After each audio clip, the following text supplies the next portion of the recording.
You've got it locked to New York's best talk radio, HTLA Radio 1, New York.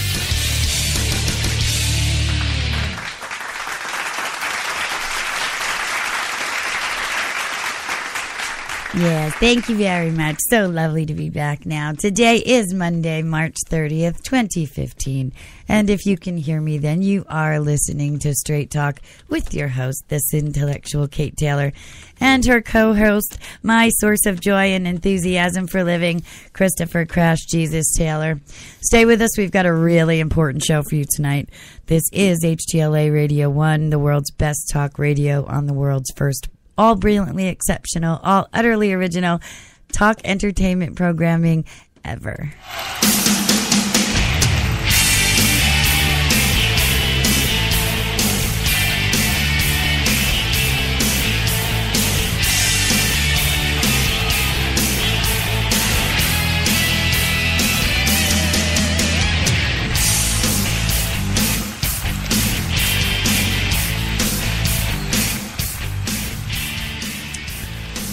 Only one meets. Yes, and we get right to the talk after the song. Yes, we do. So if you've not yet been there, then head on over to our world at HTLA. That's www.htlaradio1.com. That's the number one, just like us. And as you spend your time with us, we hope it will become clearer and clearer that there can be only one, and that one is this one, HTLA Radio 1, New York. There you go. That's right. And right now you're listening to the show that started it all and still brings you the best in celebrity guests, timeless topics, and talk that you can take with you. Straight Talk. You know it. Our talk's meant to be a gift, something you can take with you and use long after our broadcast and this theme song is done. Inane opinion shows about so many topics, so many issues, so many rants of self-importance, so many that don't matter. Yes.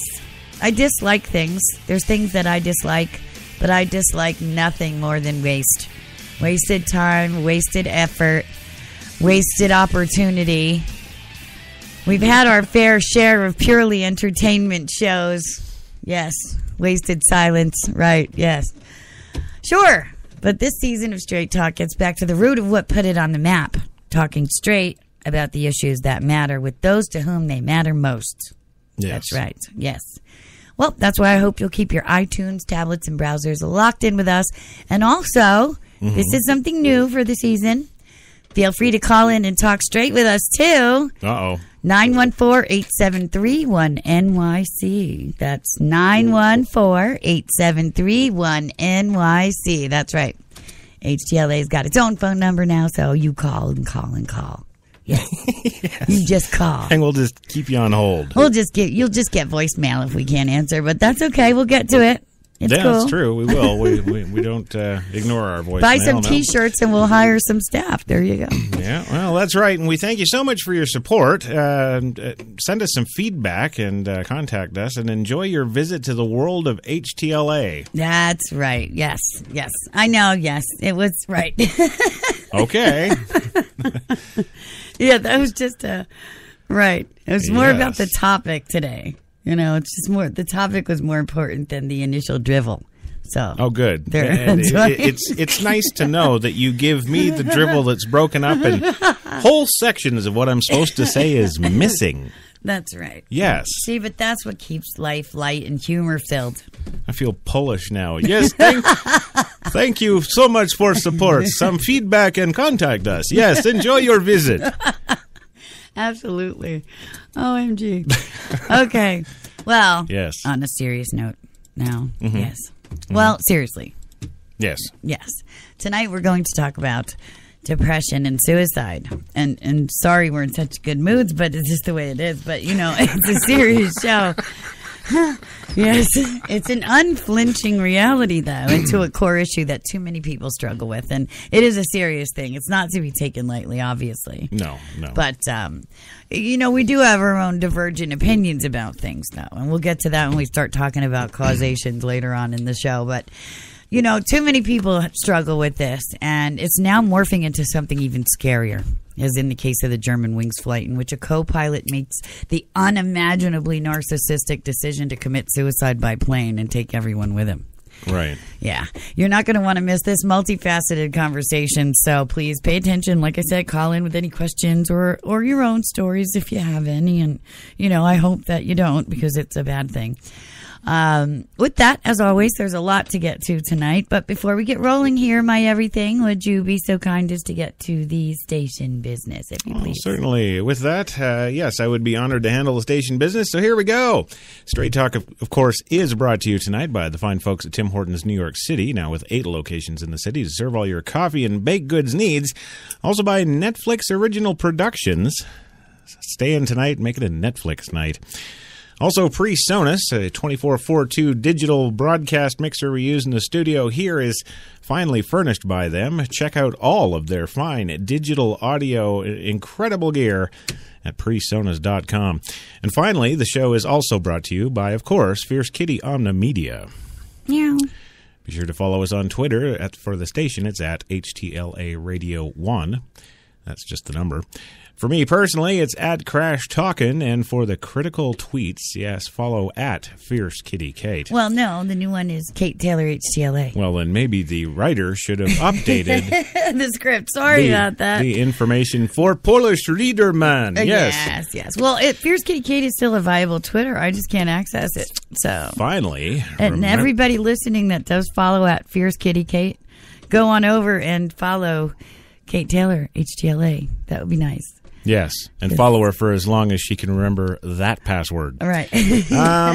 Finally, remember to join us here every week because, of course, you never know who's going to show up on Straight Talk to talk straight, except you do because we put out promos a couple of weeks in advance. Kind of, yeah. We'll have surprises sometimes. Now with the phone number, who knows who's going to call in? Oh, yeah. It could right, be anybody, yeah. That's Now, right. Before we roll, of course, tonight it's time to say it.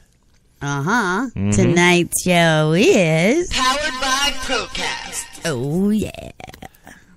You really like that soundbite, don't you? I do. It's my favorite. Well, it's because it's me. All right. One pilot documentary, stats and cases. There we go. Okay. Now that you've... Yes, that's good. Yes. Yes. That's not... See, it's not aqua. It's purple. Uh-oh. See? You've got the aqua lines. There you go. I'm Aquaman. That's it. Polish Aquaman. Well, I will just sit here and interject freely throughout. Yes, no offense to our Slovak friends out there. Oh, no. I'm a proud Our Pole. Slavic friends, I should say. Yes. All right. Mm-hmm. Well, anyhow. Yeah. No, yes, we've got, Aunt Terry is. So there you go. Yes. Yeah. All right. Okay. All right. Well, it's good to be here, fresh from Poland, and no, seriously, it feels like Poland's here still in New York State. I got to tell you. Well, good grief. It's probably all the dictators running around. Yeah, quite possibly. Yes, but I mean, normally and things.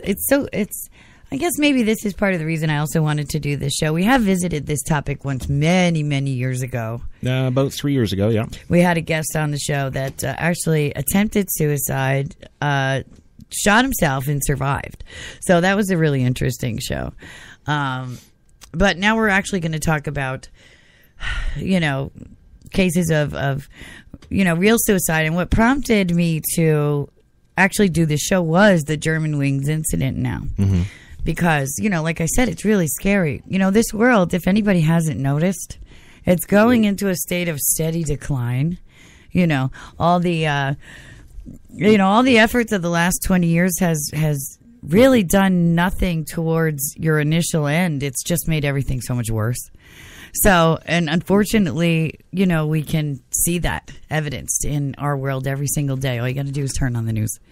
And so now it's come out that the Germanwings pilot, his name is Andreas Lubitz, actually had a history of, suicidal tendencies. And he was actually a former girlfriend, said he had before he became a pilot. He was only 27 years old, too. Oh, I know, yeah. Well, that's right. You're doing all this stuff on coffee and cigarettes. Oh, I followed this story right from the very first report. And, of course, the very first report was not anything to do with depression and suicide. It was all about terrorism. And this guy was, they had actually said, the Associated Press had actually come out and said that someone had informed them that he was a sleeper jihadist from the Islamic State, of course, and that he flew the plane with these 154-odd souls aboard, locking the captain out of the cockpit, flying them into a mountain in a holy jihad. But right, of course, that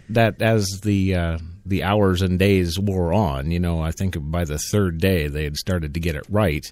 And start talking about his long history of mental illness. Right. Not everything is terrorism. No. Right. And when kids call each other names, it's not terroristic threats either. It's just kids being kids. Mm-hmm. But that's a whole nother show. It is. Yes.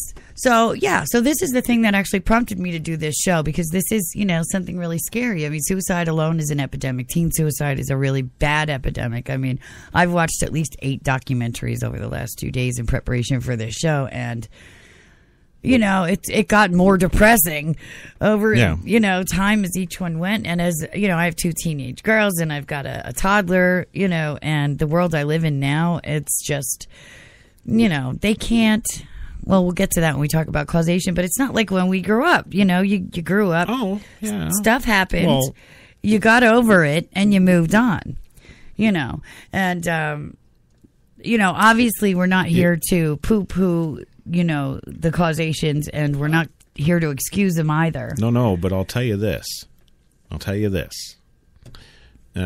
Teen suicide has become a reality show. Well, that's another thing, too, and we're going to get to that when we talk about social causation, and, it's a huge thing in Japan now. Oh, yeah. Well, not just now. I mean, it's been for quite a while now, but it's societal. We go from Team Jacob to... Yeah, well, Team suicide, Well, that's the way it was. They actually even had suicide clubs in Japan for a while, some years ago. Can't imagine their membership flourishing. Well, it flourished until it ended, and they closed the chapter. So there you go. But that's the way it was. I mean, it's bad enough that... And, I'm not going to do what I always do and go back to my fight. I'll let you guys know me well enough to know what I would say about this sort of thing. Yeah. But there's enough people out there that are on their own and struggling, that are in broken or bad homes that are on their own and struggling. Right. And, as adults, obviously, no one ever taught them how to overcome the being on their own and struggling. So... we have so many cases of things that could have been prevented and, didn't have to happen in the first place. And I see that 20 years ago, suicide was an epidemic. 20 years ago, teen suicide was starting to become an epidemic. But now with the advent in the last 10 years of bullying and now cyberbullying, that epidemic has turned into, something even, more so now. Mm-hmm. I mean, at least, your kid's getting bullied at school. You take them home, you keep them home. And problem solved, that's it. No, see, I don't agree with that at all. But that doesn't happen now anyway, because the bullies can reach right into your house, into the kid's bedroom via their iPhone and their computer and all that stuff. It doesn't stop. And it's like you always say, though, I will give you that. It's like you always say, cyberbullying isn't more anonymous. People feel more brazen to do and say things they might not normally do and say face to face. So it's even worse. But the culture we live in nowadays, especially with the advent of reality shows, now that you mention it, where, Honey Boo Boo is a celebrity for people to look up to. Well, she's got a show, I can have a show, and the prevalence of this narcissistic kind of, now it's almost if you're not narcissistic and out for your own reality show, there's something wrong with you. Oh, yeah. You've definitely got to be celebrating yourself. Exactly. That's what everything is all about. And this is another huge problem. Sure. Twofold. One, because we're ignoring the problems en masse that really exist, like child abuse and child hunger and all the things that, need to be remedied first if we are actually going to have a productive and continuing society. Or on the bigger scale, global warming and the complete destruction of the Earth's oceans. Yeah, all of this kind of thing. That's coming up. Another really scary bunch of documentaries were watched about that sort of thing. And TED Talks, right, that you were doing today. Yeah, really bad, scary stuff about the oceans. And we've only explored, how many? 5% of the 5. world's oceans? 5, yeah. And we're destroying it, and we haven't even explored it yet? Yeah. Come on, people. Stay home and take care of your stuff before worrying about that sort of thing. Mm-hmm. But anyway, that sort of thing. And I watched, like I said, the pilot thing was what got me rolling on the whole topic. Yeah. And then in the course of watching some news reports on YouTube and researching certain things on YouTube, on the right side of YouTube, they always give you the recommended similar types of things. Yeah. And it started with a documentary called There's No 3G in Heaven. And it was teen Australian suicides in this one province in Australia. And this goes to the societal causation here. It seemed there was one girl who, by the time she hung herself, 8 of her friends had already killed themselves in this one area. But that's what I'm saying. When I was a teen, and that was, like 25, 30 years ago, we had this teen suicide happened. Oh, sure, but rare, rare. It happened, but not only rare, but when it did happen, it used to have, I should say this, it used to have enough of an impact on all the peers at the high school or wherever that the rest of them would take that lesson to heart. And, my God, we've lost our classmate here. He's dead. Right. And it seemed that everybody collectively kind of took a lesson from that and moved on and realized that if we are depressed, if we are feeling like, there is no tomorrow, there always is a tomorrow. All right. Sure. And, 20, 25 years ago, I remember girls in my class writing some poems. Sure. About my friend Billy Ledley, who took his own life when he was 15. There was no warning signs. No. He smoked pot and listened to Alan Parsons Project. Big deal. Yeah. He wasn't biting off the heads of bats with Ozzy Osbourne or anything, so. But I mean, right. The home situation was good. He had nurturing. He had a good family behind him. His grandmother was raising him. His mother was kind of off doing her own thing. But right, he had friendships. He had aunts and uncles and cousins and of course friends like us at school and stuff. And I mean, we were always together. Yep. And I'm telling you, I didn't have a clue this was about to happen. And, even if it were any kind of case of bullying, that kind of stuff happened to us all. We all dealt with it. It wasn't like it was now. Is now. No, now it's almost like your class isn't any big deal unless you've got somebody who's contemplating it, because then it's cool. Well, it's even so silly. It's so beyond that. It's just the things that are being put into kids' heads nowadays. Yeah, I was just going to say that. Getting onto some of the reasons that they're thinking about this. I was reading some forums today. And kids that are contemplating suicide, they go to these forums and they write down, this is how they're feeling, et cetera, and they get help from other people on the forums. And I'm reading this, and the reasons. It's all silly. It's unimaginable. I can't be a werewolf. Well, no, you freaking idiot. You can't. You're a human. What's that got to do with anything? But then, I'm ugly. I'm stupid. I'm worthless. I won't ever get a good job. I won't ever get married. Who's going to want me? You're 13. Yeah. When I was still playing with Barbies when I was 13. But don't forget now, here's the difference. 25 years ago, they weren't telling 13-year-old girls that it's their holes, it's their choice. Well, there you go, too. And but we're not doing that, right? We're not going back to that whole...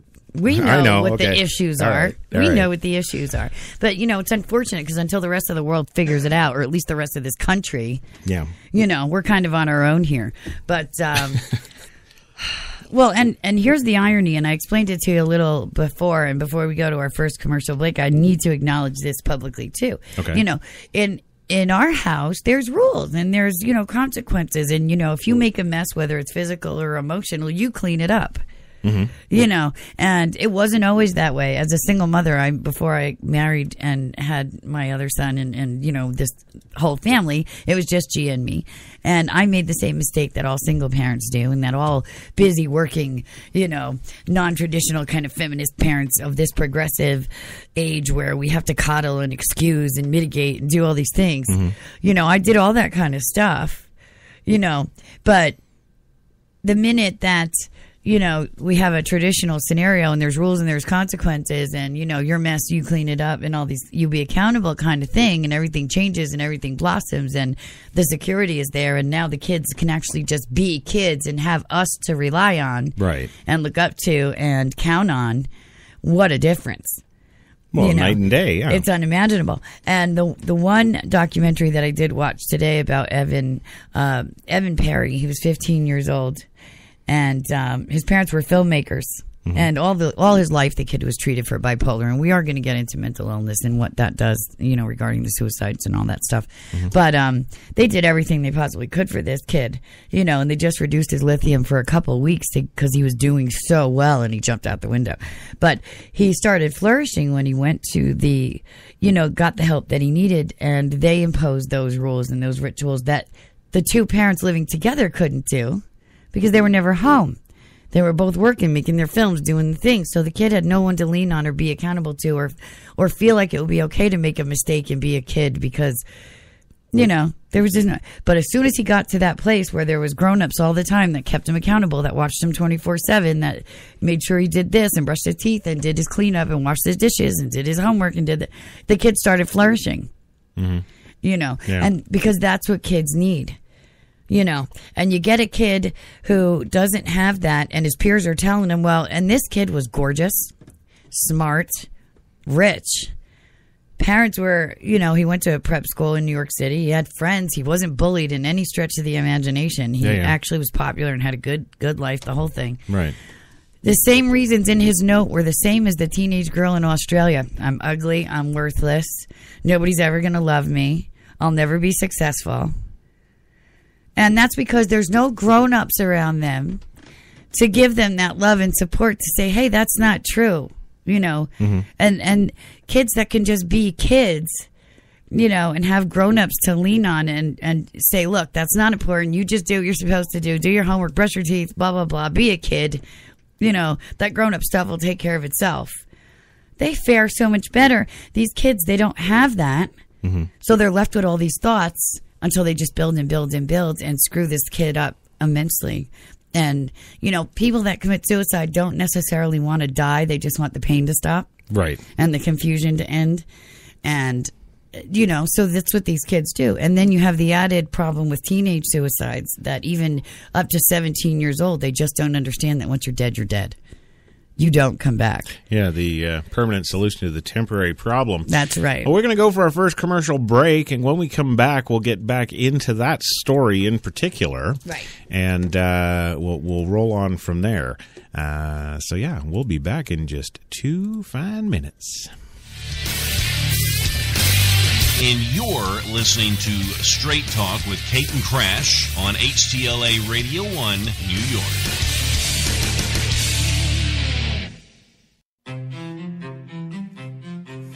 What if there was a coffee that was sourced from some of the world's most renowned growing regions, abundant with rich, fertile soil? What if this coffee was picked at the perfect moment, then packed meticulously and shipped carefully to be roasted under the watchful eye of coffee masters? What if it was expertly blended, ground, and sealed, ensuring maximum flavor and freshness, then brewed in small batches and always served fresh within 20 minutes, just the way you like it? Now, what if this coffee just happened to be the coffee you already know and love? Tim Hortons. Always fresh, always great tasting coffee.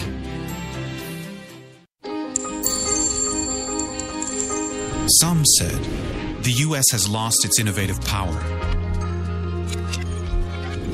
We said America is lighting the way as the innovation nation.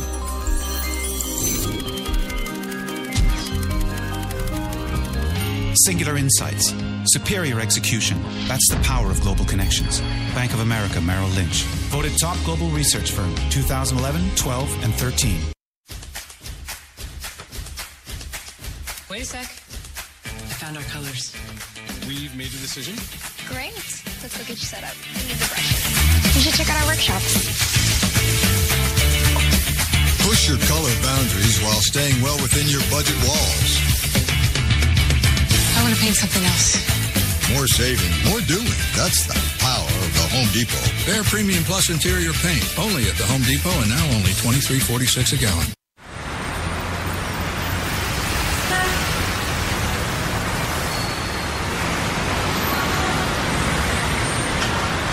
I've been so inspired by being in New York because everything from what people are wearing on the street to the way they're interacting with each other, to drive through the West Village at night and you see a couple kissing on the street, or you see someone fighting outside their apartment, or you see so much humanity on a daily basis that even if you're not inspired by your own life that day, you can be inspired by someone else's life. You got that long hair, slicked back, white t-shirt, and I got that good girl face and a tight little skirt. And when we go crashing down, we come back every time, 'cause we never go out of style. We never go out of style. Take me out. There's only one place to get more Taylor. Once again, every sip of your favorite coffee gets you closer to spectacular prizes, with the return of Roll Up the Rim to win. Like one of 1,000 Napoleon Gourmet Grills. One of 100 $5,000 MasterCard prepaid cards. One of millions of coffee and food prizes. Or one of 40 Toyota RAV4s. It's the coffee you love and the cup you love to roll. You've got it locked to New York's best talk radio, HTLA Radio 1, New York.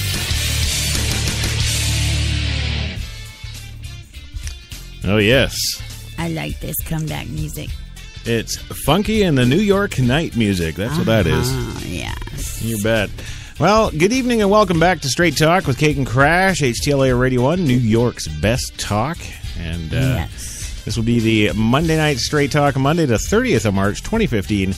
We're currently in New York City. It's, of course, still 46 degrees and partly cloudy because we don't have our weather dealios working. Oh, that's right. They're down. Our weather monitors are down. Totally blank. We don't know what it's doing, but, well, I stuck my head out this afternoon, and it was, I was figuring 46 degrees. It was partly cloudy, so, nobody was freezing to death, so I think I was pretty close. I guess so.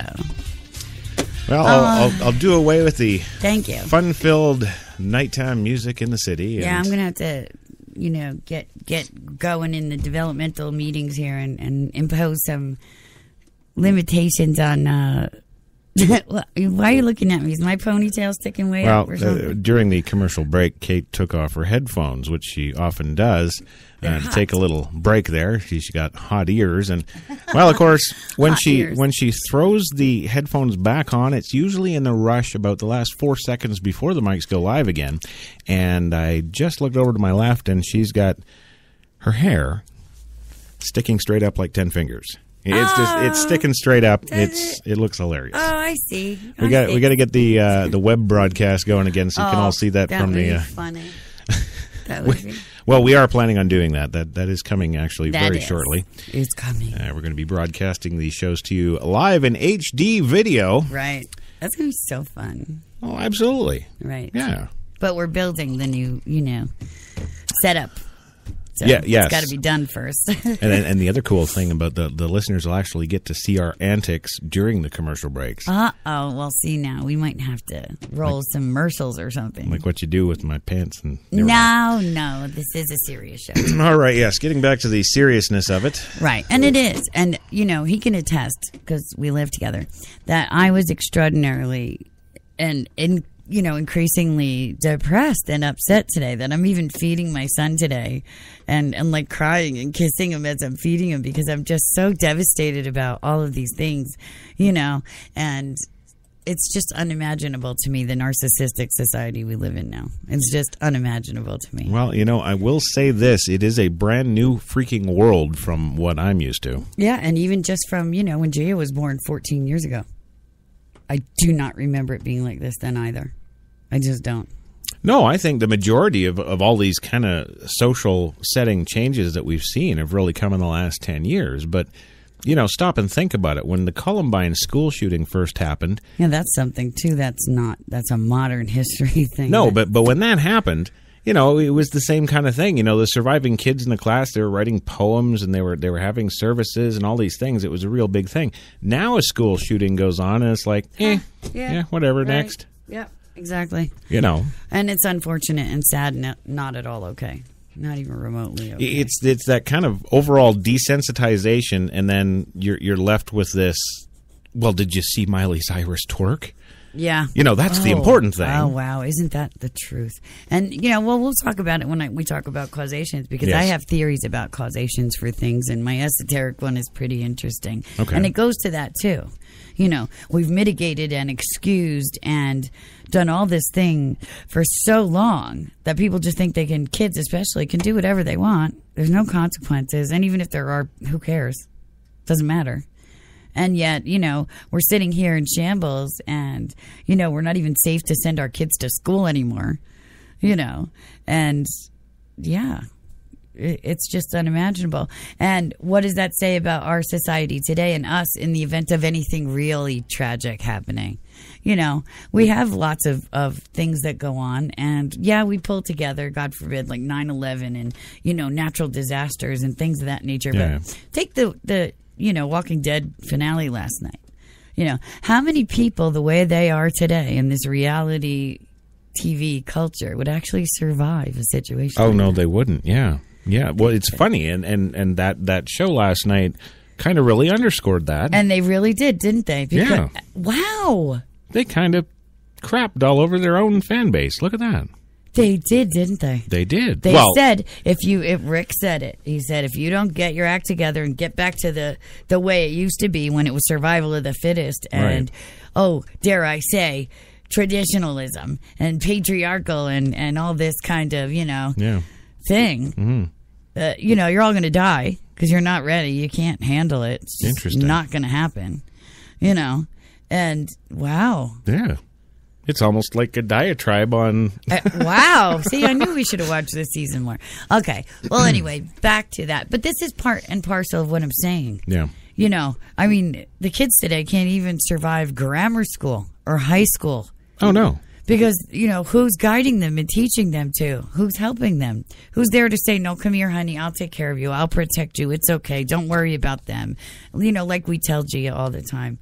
Forget it. Whatever happens now, you're 14. 3 years from now, it's not going to matter. When the common response now to quote-unquote bullying, or the common response now to peer pressures or any of this kind of stuff going on at our schools, the parents are taking the kids out. Well, we'll homeschool you. We'll homeschool you. I hear that all the time. That's like the new national excuse. Right, and we do it. Can't say we don't.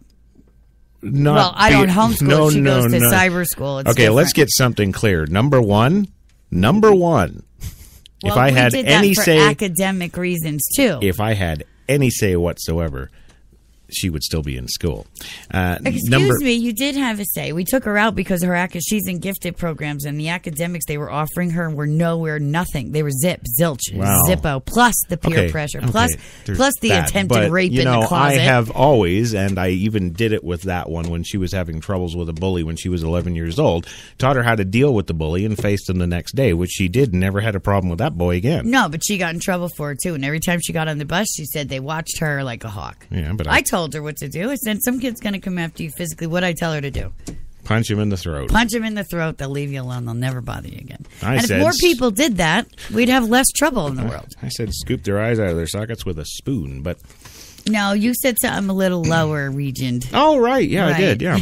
Well, whatever. The point is that we're not teaching the kids to face and deal with these issues anymore. We're teaching them to run away. That's right. We're not only teaching them to run away, we're teaching them to forgive the bully and mitigate the bully's, and I was guilty of it. So I can talk about this. Mm-hmm. I'm qualified, people. Mm-hmm. I used to be that, before... I had a real life again. I was so caught up in, I had a child and now I'm divorced and I have to raise this child by myself. And, if I don't do what the masses say to do as a single mother. We're going to die, and my initial, impulse was always to grab her by the hand and jump into the void. And that's what I did. And I got stronger for having, turned away from all that. And then it led me to you, and here we are. But, initially I was guilty of that too, But, yeah, that's the thing. And it's just pure, I think, kismet that we met and share the ideology that we do. Yeah. Because, I'm about as girly girl as you get, but I'm not. And that's not common either. Yeah. But anyway, it's not about that, but it kind of is. It really kind of is. I was bullied growing up. I had to have a bodyguard go to school with me. I was so bullied in high school. So nobody, but I know that part too. Yeah. And the first time I tried to commit suicide, I was 8. And I had a family that had privilege, and I had a family that had, I was attractive and intelligent and talented, and I had all the same kind of things that, the one teenage girl in Australia that No 3G in Heaven documentary was a gorgeous, stunning girl. It's like the Megan Fox of Australia. But yet some classmates told her she was ugly and a whore, and she kills herself. She threw herself in front of a train. Well, and this is something else I don't understand. I'm completely shocked and surprised and amazed that mere words actually affect people so badly these days. So much so there's laws against not being allowed to use them anymore. Well, this is what I'm saying. There's all these, you can't say anything like that. We'll charge you with terrorism or something. Well, here's the thing, though. If in our PC world it's not okay to say these things, how come all these kids who are saying these things to these other kids, causing them to kill themselves or just go through life miserable, how come charges aren't levied against them then? I know, and we know who they are. Terroristic threats, yeah. Come on, if it's good for my kid, it's good for all of them. Yeah, but oh, you're a whore, and you do this, and your number's on the bathroom wall, and blah blah blah, and everywhere you go, every time you walk by, somebody sneers a comment or whatever. How are you going to charge that? What are you going to charge that with? Well, and that's teenage behavior. That's why when I was a teen, we ignored it. Or we punched him in the throat. Yeah. Yeah, and I just don't get it. No. It's so, I don't say that, in any way lightly or sarcastically. Oh, no. Like I said, I've got teenage girls, one of whom, well, actually, they're both depressed because they're teenage girls. Yeah, and that's another thing. All the documentaries that I watched in the last 48 hours shared the same exact thread of,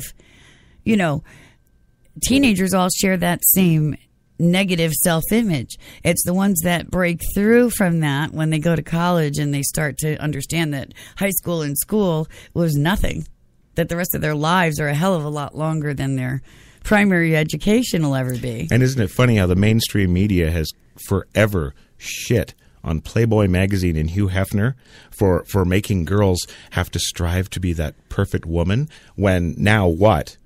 There's a lot worse happening. These girls are dying, and it's because of what other girls are saying. And really? They're not saying that. They're saying that because of, a lot of the other stuff, too. All this utopian kind of everybody's equal and all the push towards equality in every way and all this. It hasn't helped anybody one iota. No. Because nothing has changed, and the real issues are the real issues. People, I got called a lesbian when I was growing up. Right on. You know what I mean? Okay, sure. So I was buying. I had experiences. Who didn't? Mm-hmm. But, I had some lesbian experiences. Yeah, right? But did I want to go and commit suicide because they were calling me a lesbian? True or not? Well, this is what I don't. Yeah, I don't. No. I can't make that neurological connection between the logic of the. You know why I didn't, though? Because I went home and my mother had soup and hot cocoa waiting for me, and the house smelled like dinner. And I knew that we were going to settle in and watch whatever we watched that night after I did my homework. And, outside didn't matter. I went home and, I went to bed. I went to my room. I had my things. I had my family. Nobody's going to get in and hurt me with my dad there. No. So... and like I said, I didn't have a, Beaver Cleaver home life either. Don't get, me wrong. But, it was still home, and it was always, home versus outside. It's not like that anymore. No. There's no home anymore.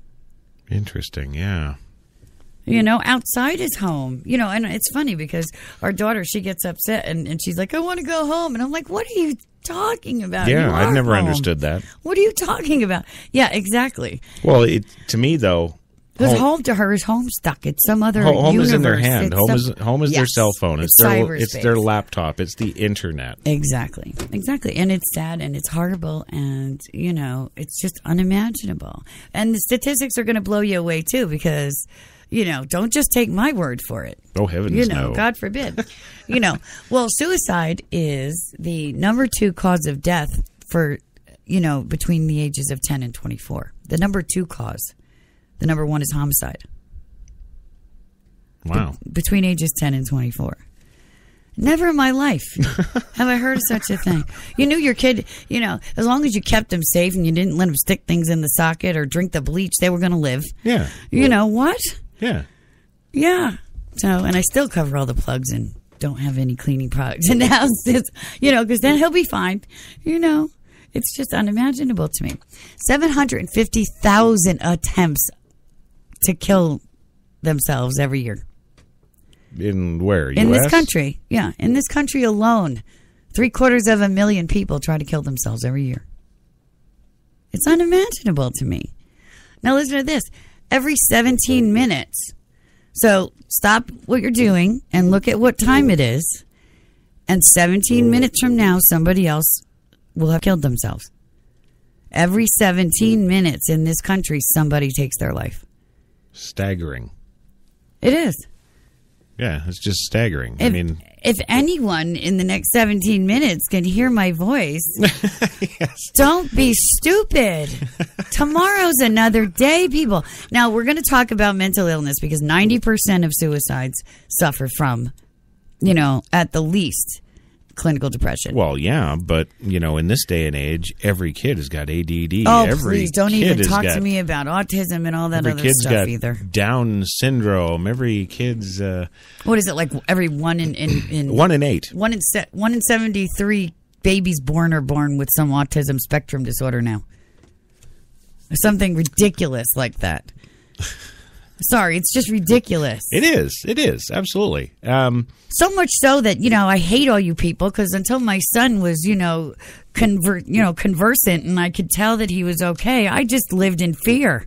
Every little tick, every little twitch, every little, you know, it was just horrible. See, I didn't because the boy's half Canadian. Well, that'll keep him grounded. there you go. Well, listen, we're going to go for our second commercial break. I And didn't even get to my stats yet, but it's a good when we stat, come back, we will get to Kate's stats. We will. Yes, back in 2. You've got it locked to New York's best talk radio, HTLA Radio 1, New York.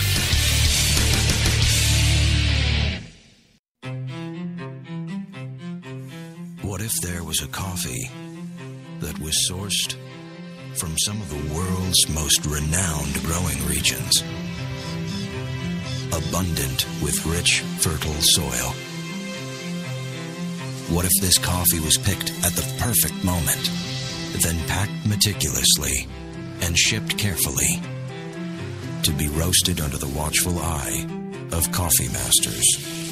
What if it was expertly blended, ground, and sealed, ensuring maximum flavor and freshness, then brewed in small batches and always served fresh within 20 minutes, just the way you like it? Now, what if this coffee just happened to be the coffee you already know and love? Tim Hortons. Always fresh. Always great tasting coffee.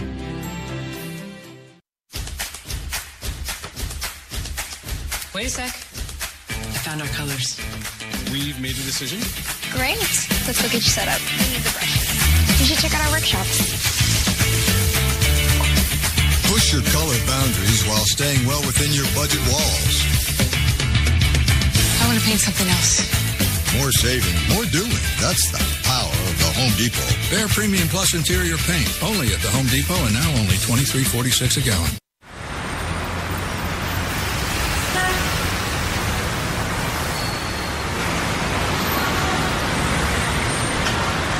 I've been so inspired by being in New York because everything from what people are wearing on the street to the way they're interacting with each other, to drive through the West Village at night and you see a couple kissing on the street, or you see someone fighting outside their apartment, or you see so much humanity on a daily basis that even if you're not inspired by your own life that day, you can be inspired by someone else's life.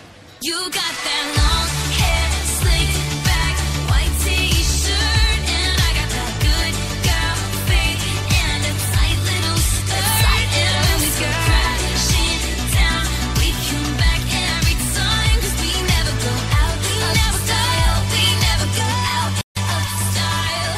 Take me out. There's only one place to get more Taylor.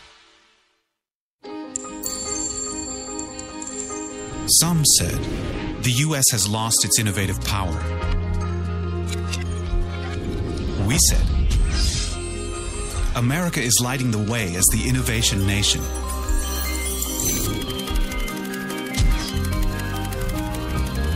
Singular insights, superior execution. That's the power of global connections.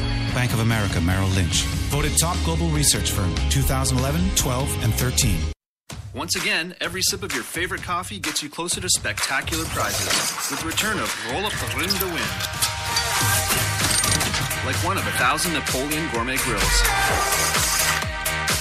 One of 100 $5,000 MasterCard prepaid cards. One of millions of coffee and food prizes. Or one of 40 Toyota RAV4s. It's the coffee you love and the cup you love to roll. And you're listening to Straight Talk with Kate and Crash on HTLA Radio 1, New York. Well, welcome back to the big program tonight. Monday Night Straight Talk with Kate and Crash. Depression and suicide. Always the fun I like to talk about. You, of course, are listening to HTLA Radio 1, New York's best talk. Check out all our shows at HTLAradio1.com. That's right. The number one, just like us. And we are not in any way trying to be flippant or make light of the topic, because we're not. We have... Oh, no, I've got all kinds of jokes I haven't touched. That's right. But we've got personal, just like we always do. Don't get us wrong. You know, our attitudes, this is how we deal with things. Everybody's got their coping mechanisms, et cetera, et cetera. You know, we've had our own personal dealings with this topic. Of course we have. So... You know, and like I said, as the mother of teenagers now, you know, it's something that I go to bed with every night. Every time, you know, one of them cries because, you know, they had a heartbreak, or, you know, because someone said something mean, or because homework stress is getting to be too much, too. You know, let's talk a little bit about the documentaries, and you'll understand why I got so upset. Because it doesn't matter. You know, I talked about, you know, wanting to commit suicide the first time when I was 8 years old. I had a really, you know, abusive, you know, home environment. It was as wonderful as it was. I never felt safe outside my house, but I never felt safe in my house either. So, you know, it was just what was the greater or lesser of the two evils. Mm-hmm. So, and I think that's probably why I'm so strong today, because I had to survive in both places. Right. So, you know, but I had, you know, I'd had several attempts throughout my life. Of course, none of them serious. Because, you know, I didn't want to die. I just wanted the pain to stop. My life was too good. I didn't want to die. I just wanted help. I wanted somebody to understand me, to talk to me, to help me figure out the things that my parents were incapable of helping me understand. Right. And had you been successful, it'd be Straight Talk with Jenny and Crash. Very funny. That's yes. right. Yes. Don't even let me say what it would be if I weren't here. That's right. All right. Oh, but anyway, seriously. Yeah. So, you know, stats, because I have to stay on track. It's one of those things where, you know, I keep talking about things because it comes as we're discussing it, and, you know, so many revelations always occur on this show for us. Sure, absolutely, yeah. You know, so we never go to 90 minutes. We always go longer because we're always still talking. Yep. Okay.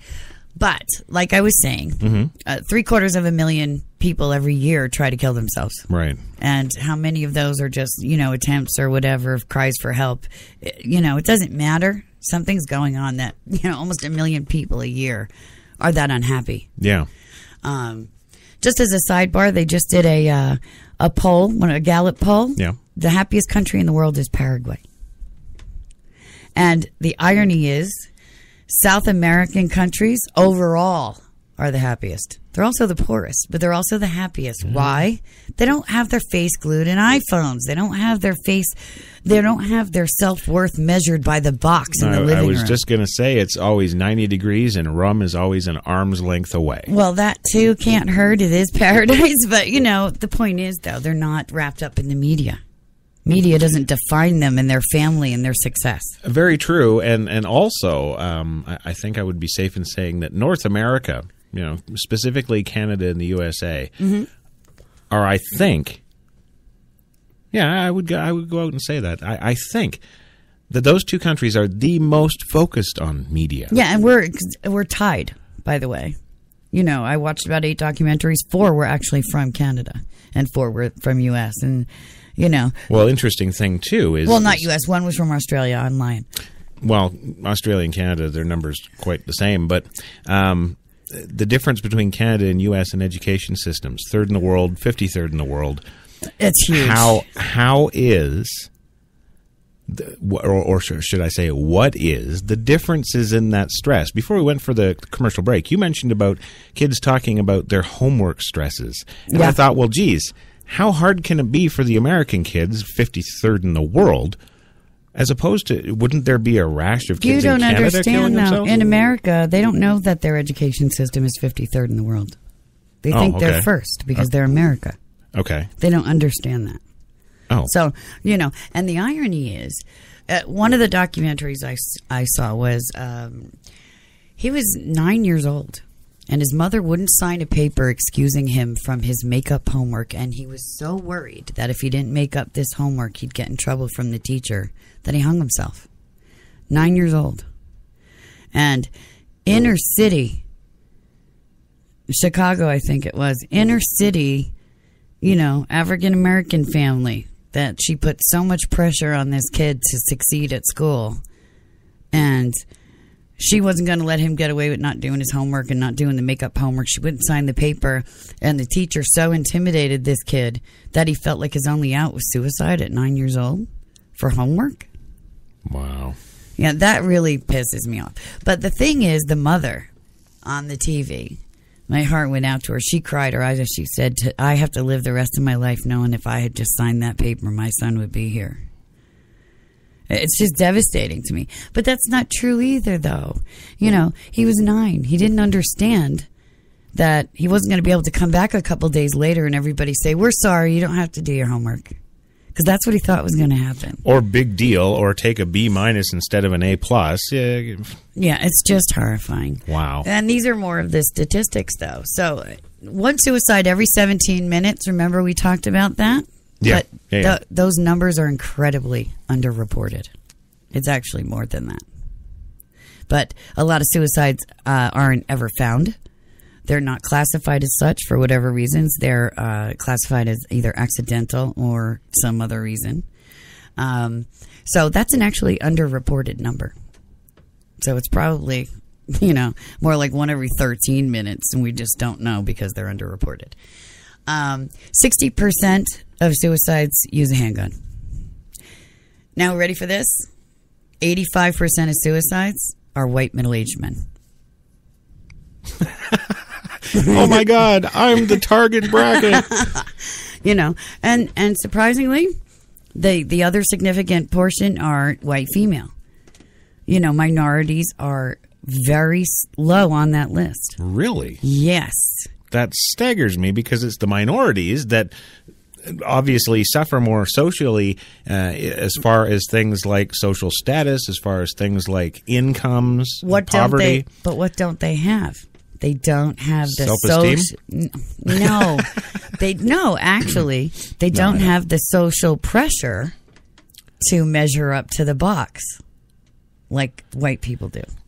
But right now, all the minorities are pushing so much for equality in all things. Well, they don't have it yet, so that's why when they get there, maybe the numbers will increase. Even out, yeah. But, right now, it's been predominantly, the white families on TV you want to be. And even, let's face it, even the Huxtables were white. You know, they didn't live like, you know, even the Jeffersons, they wanted to move on up. You know, they weren't happy where they were. Right. So, you know, it's all about that. It's always been all about that.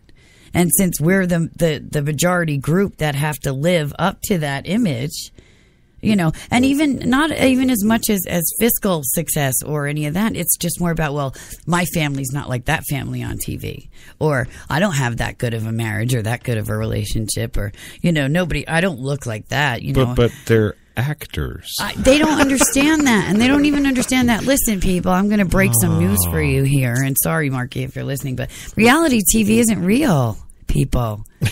It's not real. You know, it's scripted. They're hired to play those roles just like any other television show. You know, and maybe the Kardashians are real people and they're a real family, but nothing they do is real either. You know, well, that shows a real car accident, so I would have to say that is real. Yeah, a train wreck. No, but the thing is, you know, with reality shows, they just film a whole great deal of footage and then in post they put it together to make a story. Sure. That's the only difference. You know, but it's not real. It's just, you know, and, you know, no one should try to live up to that. No one should want that, you know, and it's, what do I say? You know, the only thing that matters is what's inside your four walls. And, you know, if that doesn't come first, then nothing else you do matters. It just doesn't, whether you think it does or not. Yeah. So anyway, back to the stats. Yeah. Right. So, yes. Okay. Let's see. Twice as many suicides as homicides in this world globally. Globally, twice as many suicides as homicides. And we got a lot of homicides, so that should tell you a lot. So what does that tell you? I mean, I'm sure... Thank you. I'm sure the statistic is much, much greater from, you know, say 50 years ago, obviously. You know, and even with the Great Depression that we had, you know, and all that stuff. Even with the rash of suicides and all that deaths during those things... You know, the numbers are still way more staggering, and we supposedly have everything we need. We have doctors on demand now. Go on your iPad, $40, you can speak to a psychologist. You know, I mean, there's no reason for it anymore. There just isn't. But we're going to talk about the stats now with mental illness. Like I said, suicide, 90% suffer from, you know, a clinically diagnosed illness. Yeah. Most significantly, 90% of that, you know, a good significant portion of that 90% is depression. Okay? All right. Now, bipolar, which Evan Perry suffered from, and if he had still been on his dose of lithium, who knows, he might still be here. But it was just a bad set of circumstances, and I definitely blame the psychiatrist. Really? Well, he lowered his dose, you know, because he was doing so well, and when the parents called and said, listen, he's not doing so well, the doctor gave him an appointment a week later. A kid who's repeatedly tried to kill himself. 7 days is a lifetime. Yeah. And he committed suicide 2 days before the appointment. So there you go. Because his mother was making him do his homework. He jumped out the window. Because, well, here's the thing. With mental illness, you can't rationalize. Because you're talking to the illness, not the person. Right. So, you know. And severe depression in a bipolar state is even more severe than just straight clinical depression. It's got other, you know, affects to it. And then, of course, there's schizophrenia and several other disorders. Yeah. But I chalk up the majority of, you know, depression cases. I have a set series of causations for depression today. And, you know, obviously the first one is, you know, the mental illness causation for depression. Like we just talked about, bipolar, other mental disorders. And then there is what I call the habitual causation. And this is where, and we've proven this, there was a researcher at UC Davis I just not too long ago, you know, read up about, that proved that human beings and the brain will naturally absorb negative thoughts and negative opinions way more readily than positive ones. Yeah. So we already know, it's been scientifically established now, that negativity is the path of least resistance, so the brain's going to go to that. And it takes much more effort to stay positive and, you know, uplifted, etc. Well, and that we all is, know this. That is absolutely true, because Anthony Robbins and all those motivational speakers out there would be out of a job. Constantly, well, not only would they be out of a job if that wasn't true, but they constantly go through exercises to change that pattern of thought within each person they're trying to help. That's right. And this is what I'm saying now. Before you let yourself get diagnosed or put on medication, you need to really, if you're not one of those, severely mentally ill that we just discussed, if you've, because a lot of depression is situational. You lost your job, your marriage broke up, God forbid there's a death or something. Those are all understandable, but they're situational.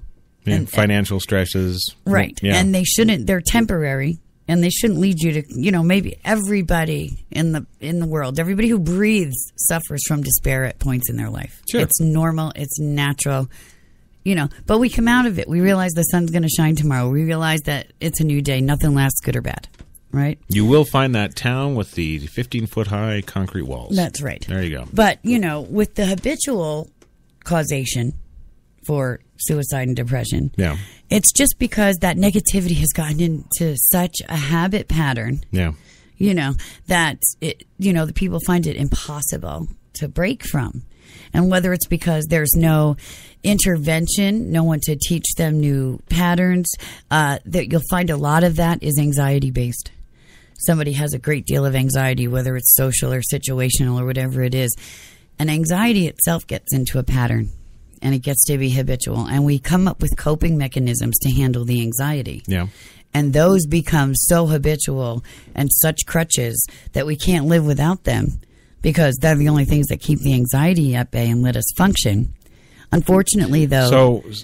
So let me just interrupt for a second. Is that where things like eating disorders manifest from? Absolutely. Well, there's other reasons for eating disorders, too. Okay. There's just like any other disorder. It's partly nature and it's partly nurture. It's got to be like that perfect storm of things individually in your circumstance over a period of time. Right. People have said, there's people that, look at the movie Ordinary People. Yeah. Very old movie, but it was one of the first to address suicide. There used to be a very, very common thinking, even by psychologists and professionals, that, we don't talk about suicide because you're going to give somebody the idea to do it. And that's not true. It's turned into a show now where I almost think it is true. Yes, but that's not true because you can never, ever implant the idea of suicide. Because somebody who's about to do that has thought of it long before you ever came along. Well, and because we're all creatures of negative thought, of course we all have. Absolutely. So that's a misnomer. Yeah. And the reason that's what they call mutual causation for suicide, like you see in Japan, and when one teenager does it and then the next one and then that's called mutual causation of suicide. Or team suicide. Well, right. But Team Suzuki suicide. No, but that's exactly that. But see, now you threw me off my track. What was I saying? Causation, negative. Before the mutual. Well, you mentioned Ordinary People. Right. Oh, right. Yes, Yeah. because there used to be that thinking that, if we mentioned it, don't talk about suicide with your kids. If Johnny Smith killed himself, don't sit your kids down when you get home tonight and talk to him about it because then you're going to give him the idea to do it. And that was a very prevalent thinking until very recently. Yeah. Right? Even in the psychological community. But now we know there's no such thing as implanting suicide. And in fact, if you don't sit down and talk to your kids, and try to draw out the reasons that they're feeling the way they feel, et cetera, try and change whatever their negative habitual patterns are, unless they have a mental illness, then... Yeah, but the problem is, my experience with regular kids without mental illness is they don't want to talk about those things with mom or dad. I know. But here's the thing. Do you want to save them or do you... Well, here's also the other thing, though. There's two kinds of suicides. There's the one that's doing it because they just want the pain to stop and they want help, they want attention, they want whatever it is, they want the help. Those are the attemptees. They're the cutters. They're the drama queens. They're the ones that'll talk about it, And then you have the other kids, like in the case of the Australian girl, right? Except for a few cryptic posts on Facebook, she was just a little bit depressed. Like every teenager is. And then she just jumped in front of a train and nobody found out why until afterwards because they found her notebooks and all this kind of stuff. But she never talked about it. She never said, I'm going to kill myself. No. So the serious ones, the ones that actually do it, don't generally talk about it. Right. You know. And in the case of Evan Perry, the first time his parents realized he was serious was when he climbed up on the roof of PS11 in New York City and tried to jump off. And a teacher stopped him. So, again, but he, ever since he was 2, was fascinated with the idea of death. And he had bipolar, though. So that was, you know, a mental illness he was born with. And his uncle, his father's brother, killed himself at 21. So it's also genetic. There's a lot of other, you know, causations. But I attribute that to the mental illness causation, you know. And that is a significant and a real portion of suicides. But to me, the majority is the habitual ones. Yeah. They get into a rut where their depression is habitual. They have habitual negative patterns, negative actions. You know, those are the ones where you see on the TV, you don't want to take a pee, you don't want to walk the dog, you don't want to do anything. You know, those are habitual things. Yeah. You know, when you're suffering from a mental illness with depression, there's behaviors that associate with that mental illness. When it's a habitual depression, you don't want to pee. You don't want to go out for the walk with the dog. You don't want to do it. So that's how you can kind of tell the difference, you know. And those people really, really are preventable. Yeah. Oh, and sure. really helped, you know. And it's just a matter of somebody intervening and getting them to a place or whatever it is to teach them positive things. And, you know, but a lot of people, it's so long. It's so many years. You and I both know how tough it is to change ingrained behaviors. It's a sustained effort. Yeah. And it takes chutzpah, and it takes a real drive and a real desire to want to improve your life. You got to really be sick of feeling bad to do that. Mm-hmm. You know. And so I think a lot of people that don't do that and eventually wind up taking their own lives fall into that category. It's just been too long. It's just too difficult. They're just tired. They're just done. And that's it. But that leads to the third, and we're going to have fun with this one in the next segment, boy. I call this esoteric causation. And this is what we were talking about a little earlier. And it goes back to what we were talking about in the beginning segment of the show. And it goes along with like the survival of the fittest theory. You know, just as there's, you know, strong physical people back in the day, you know, where it was survival of the fittest truly. And there was weak ones. Literally. Yeah. There's the same mentally. There's just, you know.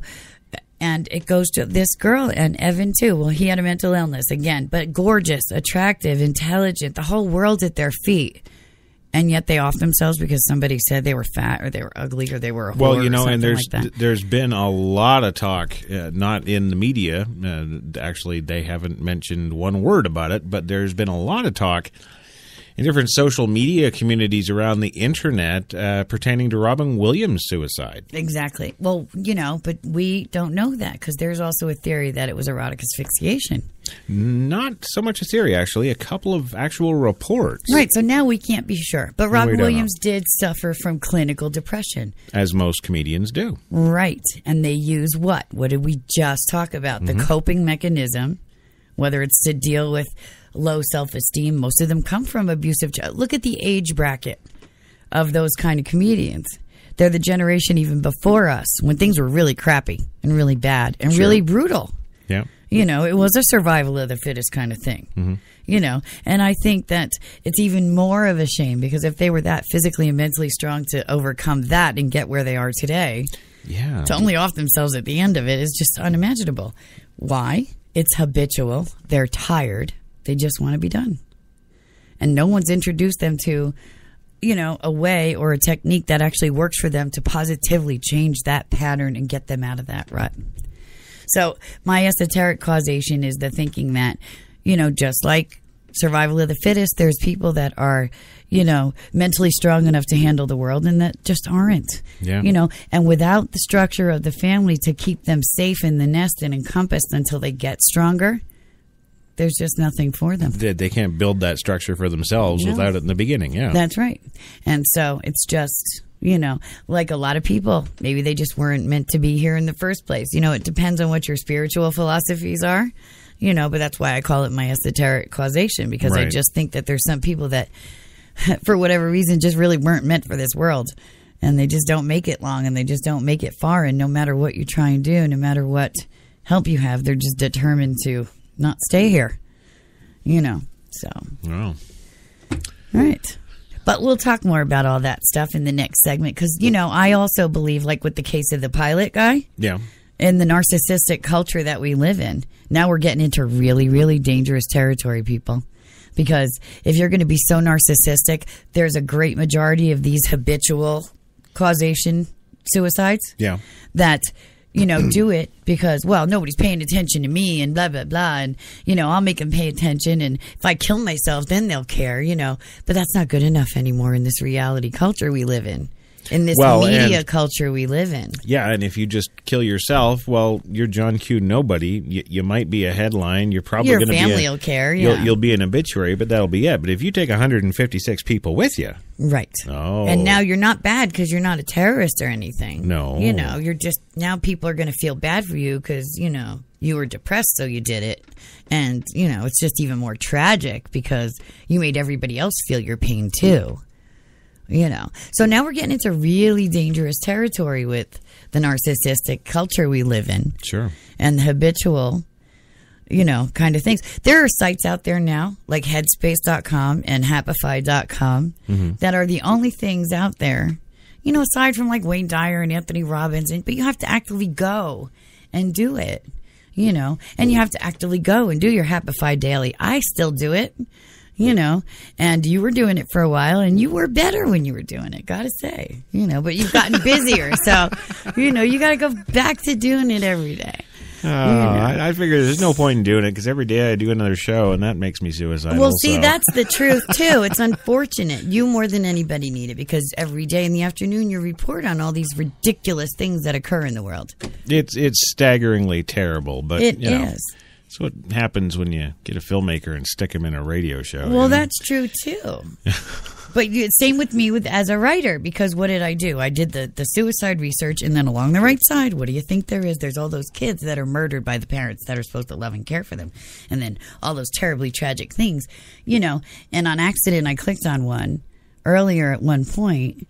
And I told you about that. Yeah. The grandmother in Toronto, she had 4 grandkids. 2 she loved and adored. They went to school. They went to the park. 2 she kept locked in a urine-filled, feces-filled room and never fed them and starved them until they died. That kind of reminds me of my mom. We'll be back in 2. And you're listening to Straight Talk with Kate and Crash on HTLA Radio 1, New York.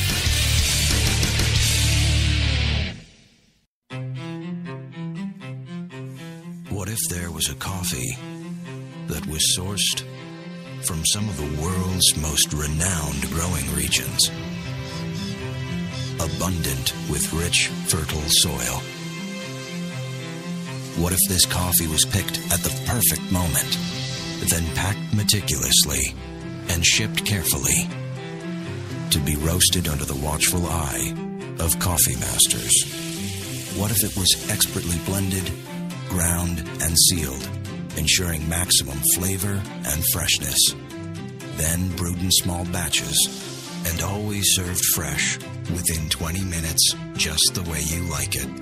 Now, what if this coffee just happened to be the coffee you already know and love? Tim Hortons. Always fresh, always great tasting coffee.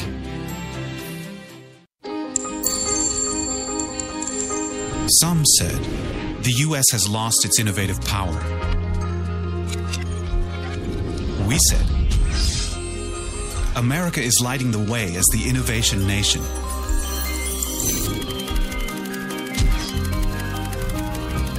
Singular insights, superior execution. That's the power of global connections. Bank of America, Merrill Lynch. Voted top global research firm 2011, 12, and 13. Wait a sec. I found our colors. We've made a decision. Great. Let's go get you set up. We need the brushes. You should check out our workshop. Push your color boundaries while staying well within your budget walls.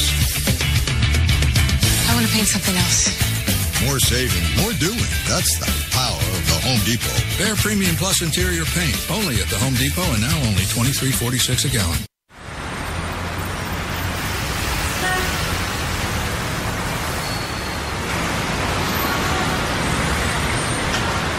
I've been so inspired by being in New York because everything from what people are wearing on the street to the way they're interacting with each other, to drive through the West Village at night and you see a couple kissing on the street, or you see someone fighting outside their apartment, or you see so much humanity on a daily basis that even if you're not inspired by your own life that day, you can be inspired by someone else's life. You got that long hair, slicked back, white t-shirt, and I got that good girl face and a tight little skirt. And when we go crashing down, we come back every time, 'cause we never go out of style. We never go out of style. Take me out. There's only one place to get more Taylor.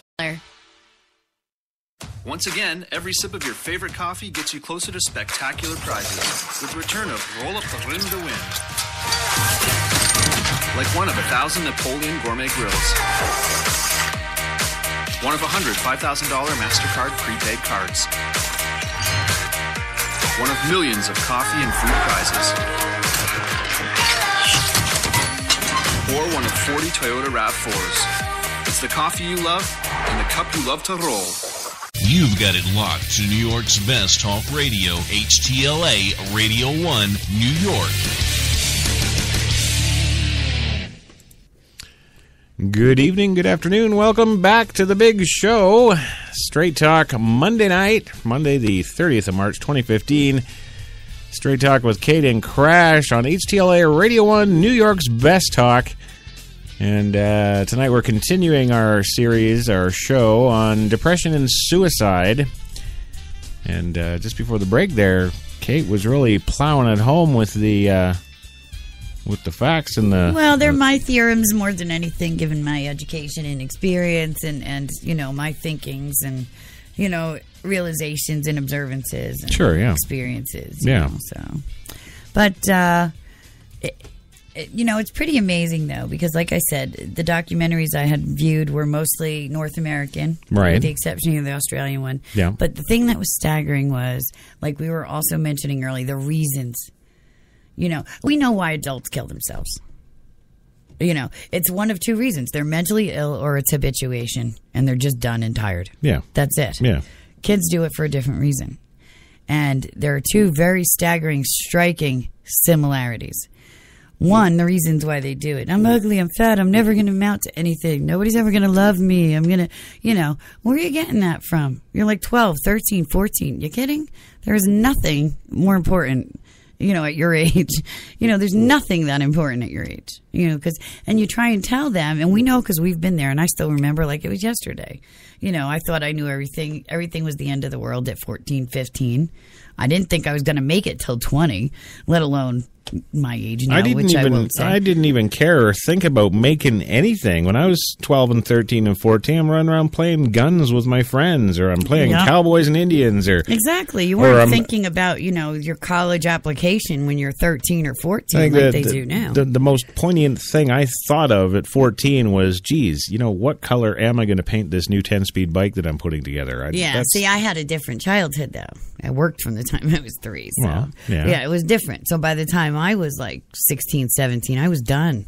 Well, I don't think all these kid suicides out there are because they're being overworked. No, absolutely not. But they do it now for a whole entire different reason, because we're in this narcissistic culture that, God forbid, Joe Schmo thinks they're fat or thinks they're gay or thinks they're ugly or thinks they're, God forbid, they're going to go on Facebook. They're going to go on Twitter. That's why the PC thing. You can't tell them they're fat or ugly or anything. But they do but like you said before, they do. And, you know, and then the worst part is they hear it at home. And they hear it outside, and then that just convinces them, and then there's no changing it.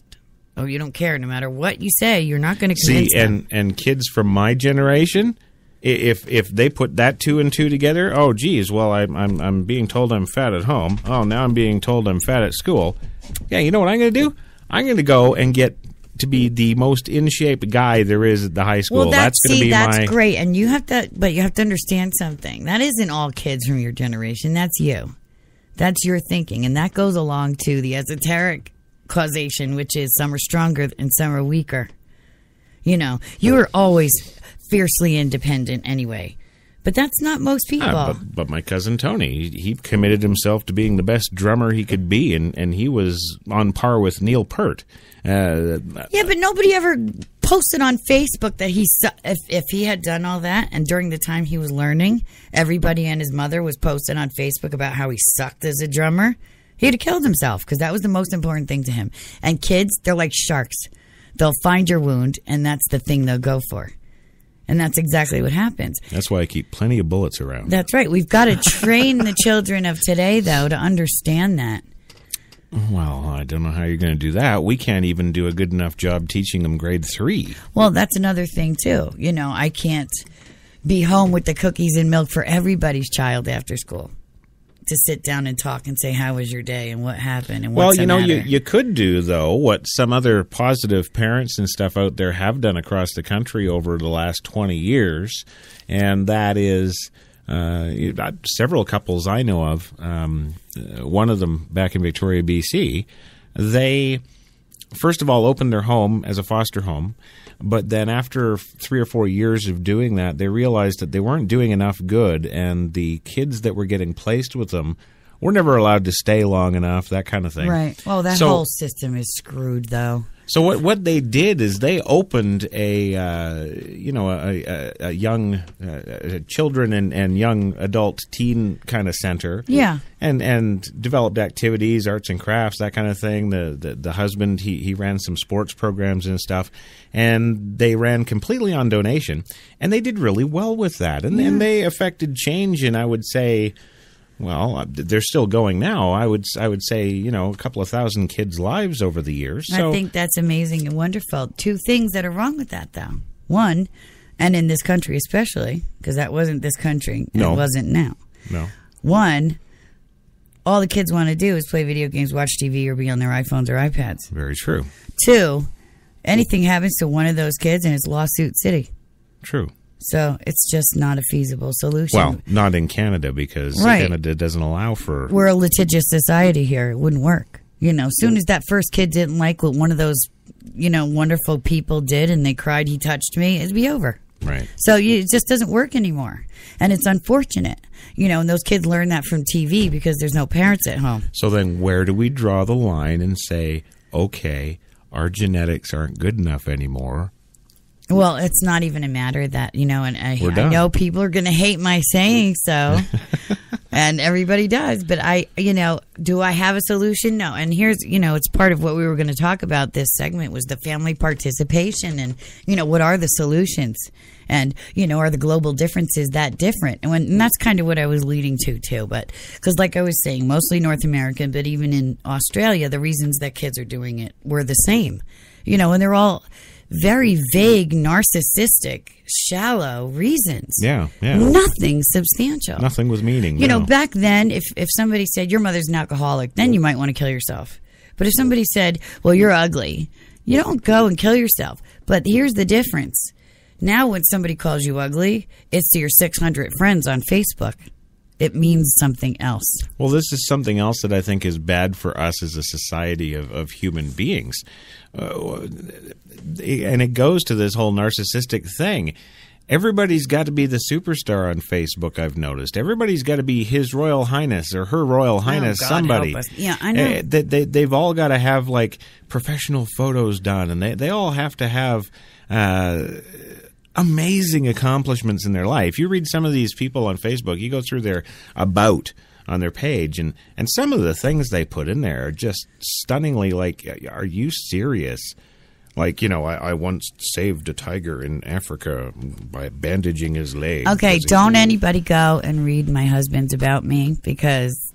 Oh, yeah? What does it say? It's pretty impressive, but it's all true. No, See, it's but not. that's the thing. What? Oh, well, I don't know if you've changed it, but when we first started dating, it used to talk about your training the killer whales and the jumping out of planes thing and all that other cool stuff that was true, but, But yeah, but I see what you're saying. I can't help it if that was true, but right. I can assure you that most of the other people's aren't. When I see most of the people on Facebook that have got a copy of mine, they just change the names. All right, well, there you go. Right. I've got the genuine article, true. Yeah. That's true. But no, I see what you're saying, and it's 1,000% true. And here's the funny thing. Well, with the exception of like the Real Housewives and stuff, that, you know, that's all they do. You know, they're just normal working moms, and they come home and they, you know, I mean, being in this industry and, you know, having a family and doing all that, you know, you'll always find in just about every profile, yeah, I do this, I do that and that, but I always say my best job is mom, because it is. You know, that always comes first. And so many people don't even consider that a worthwhile kind of activity anymore, that it's worth mentioning. And it's just so shocking to me. No. And unfortunately, you know, not to go and beat a dead horse, but that's, you know, part of the family participation thing that's so necessary. Yeah, but, you know, I sort of understand what you're saying with that, but, you know, I've seen firsthand. I mean, how many times, you know, we've sat at our dinner table, well, you know, come on, tell us what's the problem, what's, you know, how are you feeling, what's going on? Well, I'm not effing talking to you. And they walk away, and that's it. You know, I know, but we also can't be afraid to ask embarrassing questions. We can't be afraid to invade their privacy if we really suspect that there's a problem or a danger, that there's going to be some self-harm. I'm all over that. I know that. But that's what I'm saying. I watched the documentaries, and how many of the parents on there, the Australian girl's mother, and she's got 4 other kids, you know, it's beautiful family. Right. Like, totally, like I said, out of the blue, because peers were calling. The girl was gorgeous, like an Australian Megan Fox. So, of course, everybody was jealous of her. So they all said bad things about her. Right. So instead of, and her mother was gorgeous. So you think the mother would say, oh, you know, they're just jealous. Don't even worry about it, blah, blah, blah. Duh. But she wasn't there. She didn't realize that it was such, right, because she didn't read the girl's Facebook. She didn't pay attention to the girl's social media. She didn't, you know. And then she went in the girl's room, and she found a drawing that her daughter did. And it was her on the railroad tracks with all the things that the people said about her written around the border of the paper. You're fat, you're ugly, you're stupid. This is why I say blah. We need to focus on the social and get rid of the social media. We don't need it. Well, I agree. I mean, I can't disagree with you there. The internet hasn't done anything. You know, it's great for educational. It's great for information resourcing. It's great for people that genuinely are, you know, homebound, and it's their only social outlet. It's like anything else. But kids shouldn't be allowed on it because it's bad for them. It's a responsibility.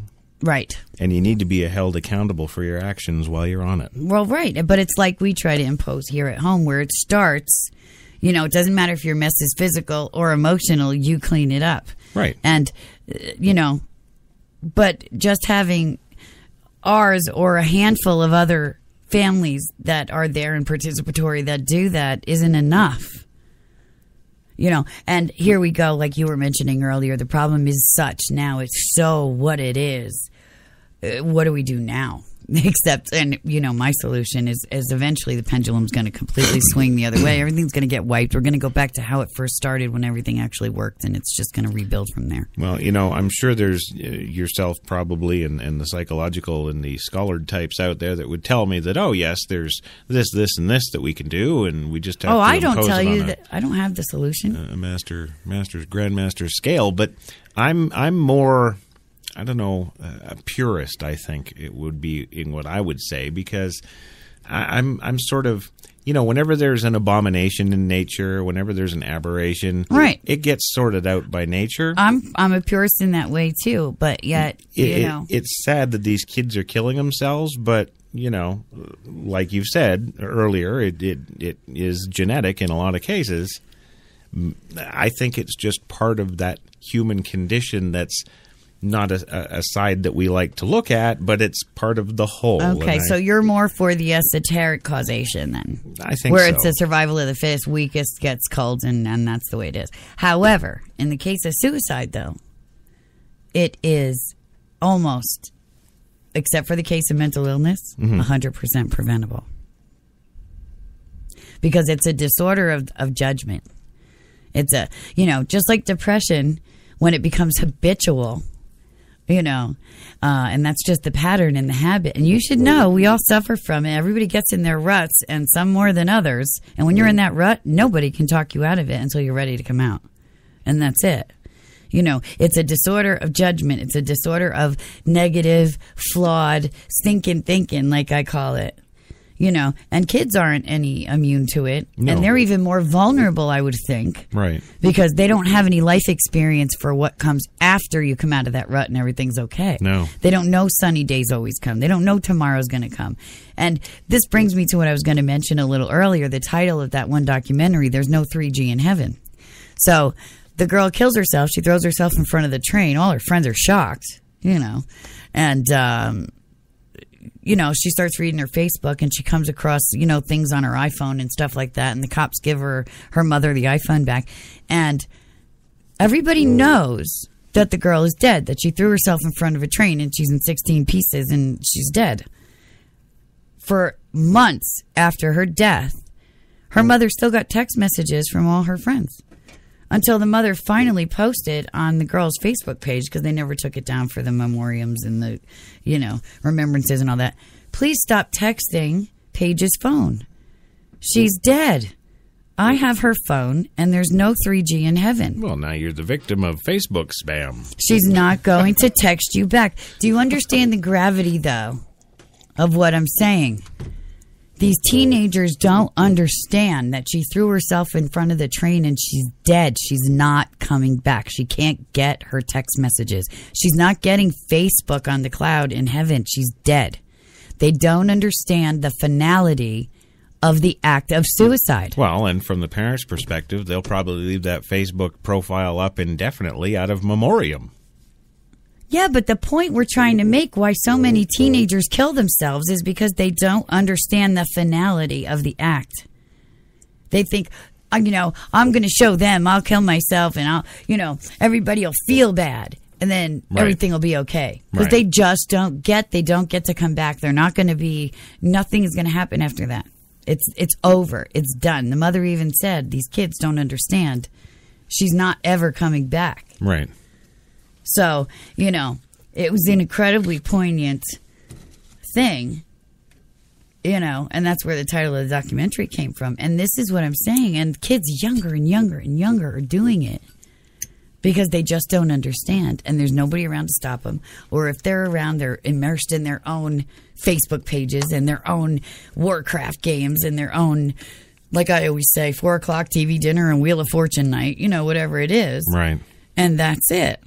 And so suicide is 100% preventable, except in the case of mental illness.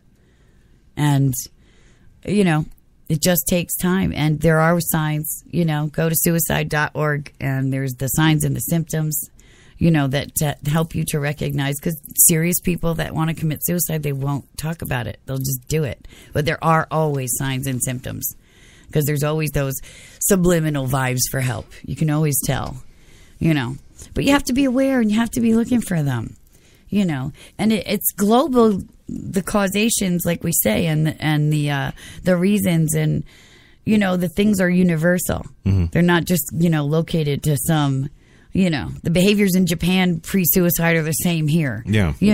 Especially for kids. So, but like I said, the reason I really wanted to bring attention to this and do the show is because it's getting really scary now because of the narcissistic reality TV culture we live in, that someone like this 27-year-old kid who's a co-pilot of a huge commercial liner, just let's bring that and throw that out there. He's 27. 100 years ago, when you were 27, you were considered old. Oh, yeah.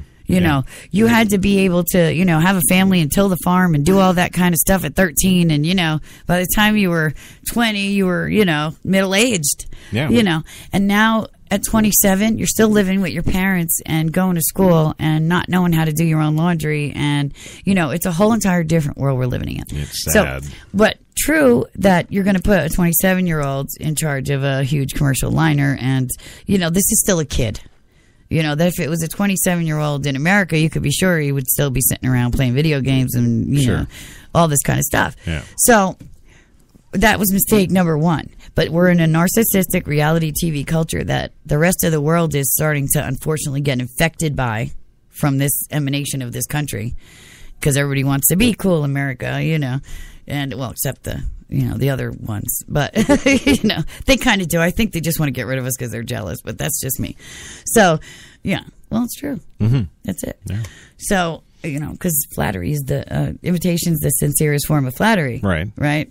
And, everybody else got McDonald's and they can't have it because their religion prohibits, all that kind of stuff. So, and the women get to wear cool clothes. And So that's where the rage comes from. It's just a whole big mess. But anyway, I'm not kidding. You'll find out someday. Fanaticism always has roots in jealousy and lust and covetousness. That's where fanaticism comes from. Fanaticism comes from wanting something so badly that you become fanatical about it. So what could they don't want our destruction that bad. So you have to ask yourself, what are they really getting fanatical about? Yeah. It's like the sour grapes thing, which is another very common passive-aggressive thing, right? Or as we call them, Saudi grapes. That's right, So, I didn't want it anyway, So they know they can never have it, so let's just destroy it. And that's all that is.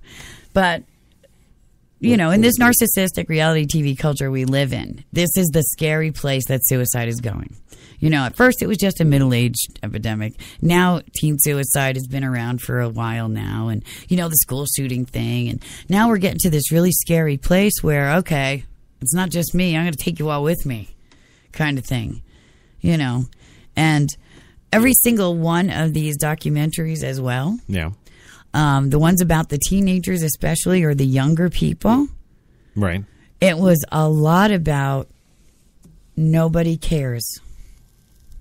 And, you go on a lot of Facebook pages of a lot of teenagers, anybody actually, and you'll see when they get depressed, well, nobody cares anyway, and it's just a common thing. And the comments just on these videos, I've wanted to kill myself for a long time, and nobody would care if I offed myself. It wouldn't be a great loss to anybody, and yada, yada, yada. It's all the same thing. Why are you writing it on the...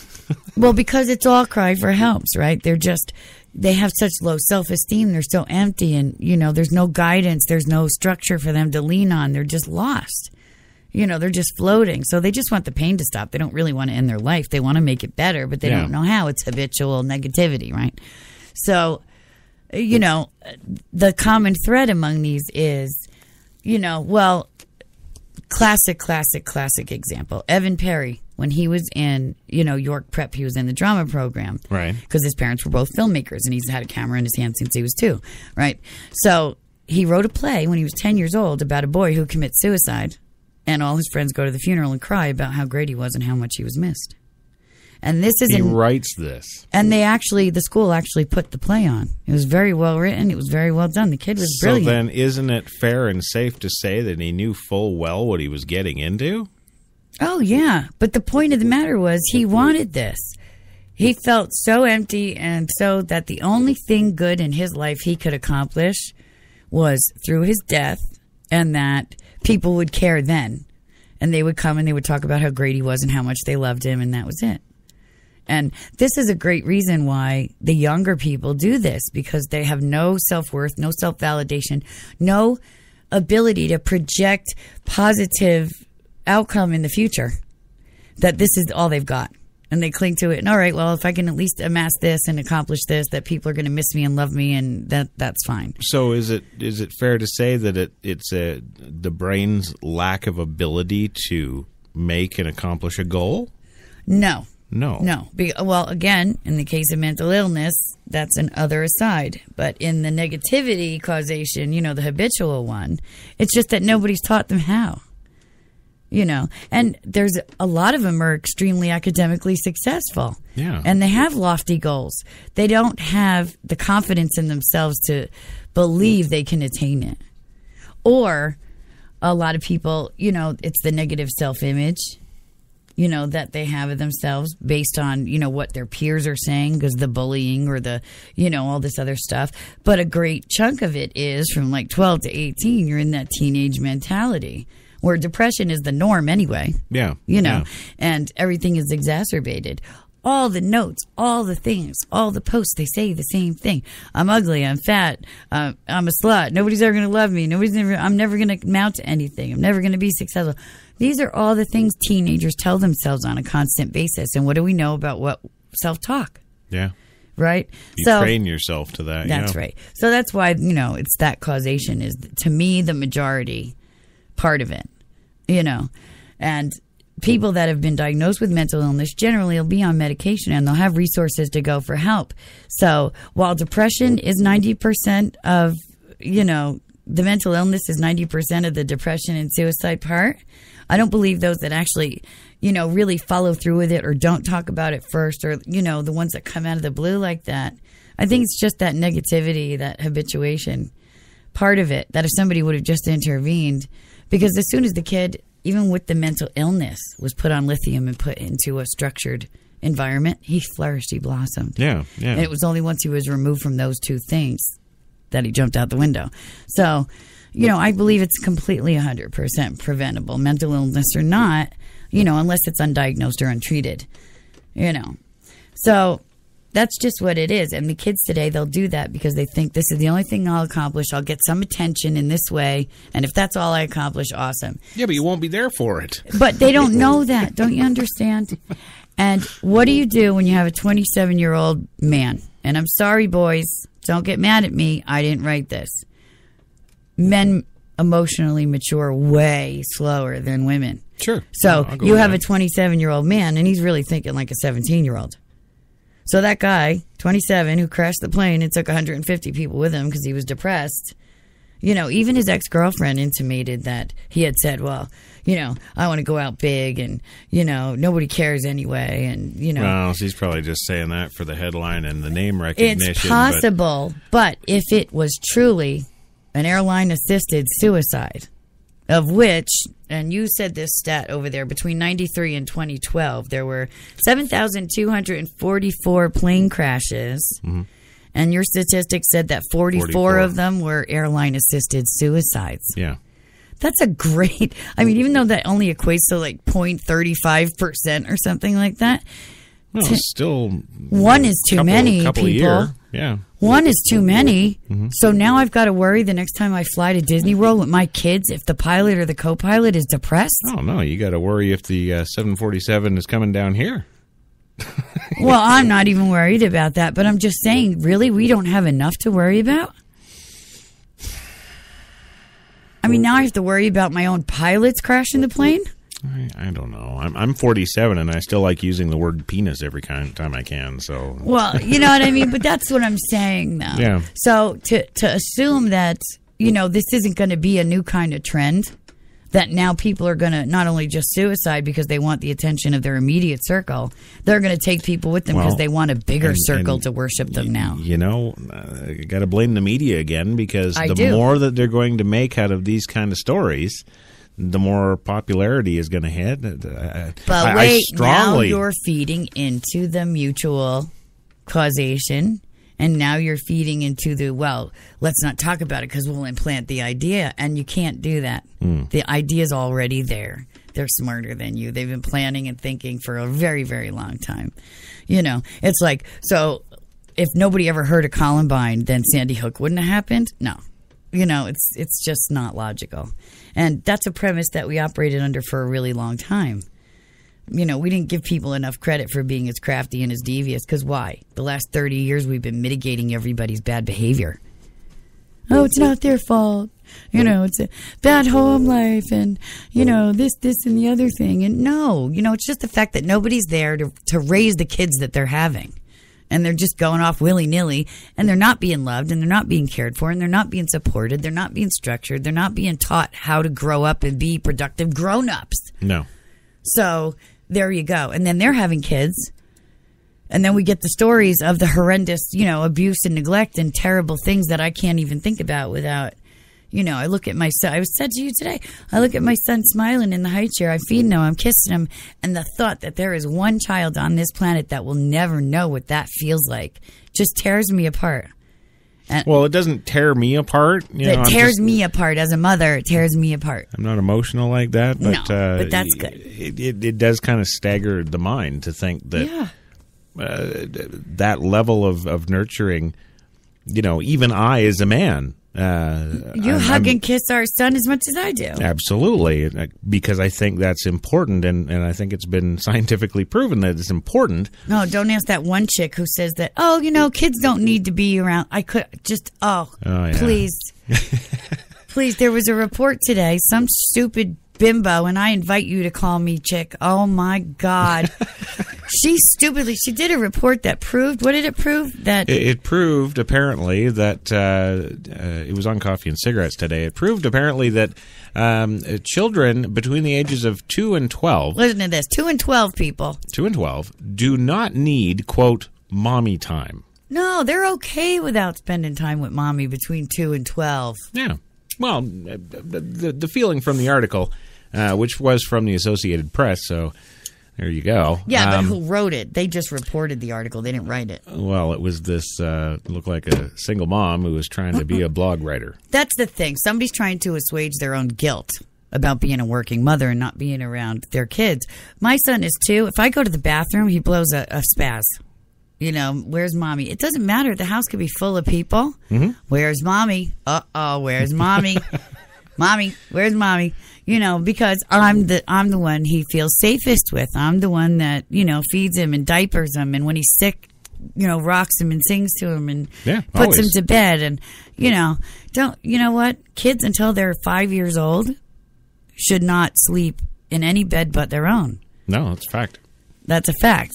You know, and, you know, that's the trouble that we have now with so many divorced families and the shared parenting time. What I tried to do with my ex, which, you know, unfortunately didn't work, I said every other weekend I'll leave. You come and stay so, you know, my daughter could sleep in her own bed and be safe. And absolutely understandable. Makes perfect sense. And huge kudos to you for offering that situation, because so many women in similar circumstances wouldn't have even had the wherewithal to offer something like that. And the court's own psychologists, you know, recommended that this was the best thing, because children, until they're at least 5, need to go to bed every night with a routine in their own bed so they can feel safe in their own skin, in their own home, in their own family, in their own world. That core elemental structure everybody needs. Yeah. Exactly. And the judge overruled it, and he took her every other weekend to whatever girl he was dating, or his mother's, and left her there. And yeah, so, but yeah, I didn't care. I'd go stay with my parents. It's only a couple days, big deal. Yeah. And I knew he was going to bring dates there. Just, you know, so what? I locked my bedroom door. Just don't sleep in my bedroom. You know, who cares? Don't leave a stain. Oh, God. Oh, God. Well, see, that's it. I put maybe he was worried I would put nanny cams everywhere or something. Oh, I would. But see, this is the whole point. You know what I mean? And if we know that these things are so important to well-balanced, well-adjusted kids, and then you got the crazy, you know, like the crazy mommies who, you know, the kids attached to the breast until they're like 6, you know.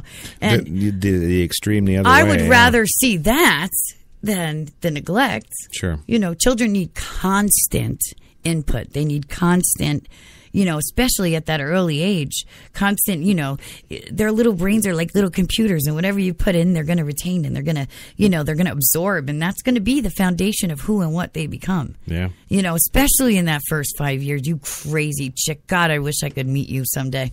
It's going to punch her in the throat. But anyway, you know, seriously. So, you know, and it's unfortunate that we have to make up so much time. And even though I work at home, you know, Gia spent much more time with me than Tristan does, because I wasn't running a company when I had her. Absolutely. You know, and even though I was home with both of them 24/7, they were always with me. Yeah. You know, Tristan still spends a great more time by himself, engaged in independent activity, than Gia ever did. You know, so, but, you know, at least I'm home, and no, they don't need mommy time. Could you imagine what he would turn into if, like, just, wow. It's just appalling. You know. Hello, Clarice. Yeah, it's just absolutely. I'm so worried about kids, you know, teenagers offing themselves. You know, I'm raising these beautiful kids, and, you know, God forbid they should ever feel that bad, that unloved, that scared, that hurt. You know how devastating to me it would be. Well, I'm still, I got to say, I'm more concerned with the human condition to be so incredibly hurt at the comments of somebody. You know, if I was fat and somebody says you're fat, well, I'd feel bad about it. But, you know, and I know what you're going to say. Well, you've got the life experience to go, well, I'll go on a diet. That's right. Teenagers don't. Get in shape, and teenagers don't. You could call a skinny girl fat and she'll want to go kill herself. You know, that's the culture we live in. Yeah. Thanks to MTV. But I never felt that way. I never, ever. And I modeled from the time I was 3 and stuff, too, but I never fell into any of that crap. I don't know. It just was never in my personality, to care too much. But I had parents that drummed into my head, you're you. We love you. You're safe. No matter what, you're going to be fine. Just do what you're supposed to do. And we won't leave you on the side of the road. Yeah, well, right, yeah. Life will go on, that kind of thing. Yeah. It was okay if they tortured me, but I shouldn't let anybody else bother me. But that's what I did. Of it too, yeah. You know what I mean? Mm-hmm. And I say this to my kids, too. I can yell at you and I could smack you, but God forbid anybody else touches you. And it's that same kind of thing. Yeah. I love you. I clothe you. I protect you. I'm your biggest ally. I made you. Yeah. I can do this stuff to you, but God forbid anybody else does. And it's the same thing. And what do we tell them all the time? Especially the older ones. We say these things. Shut the hell up and clean your room. Well, besides that, we tell you these things because we love you, not because we're trying to hurt you, but because we need you to understand certain things. Sure, yeah. But if somebody else out there talks to you like that, they have different motivations. It's not the same thing. And, don't listen to anybody because they don't know you and they don't know your life or your potential or your future. No, but then, then you run into that complete disrespect for authority outside the home, and that can be real problematic too. Well, you know what? Let me tell you something right now, Mr. Coffee and Cigarettes. You report the news every day. You tell me what authority you want our kids to blanket and blindly obey.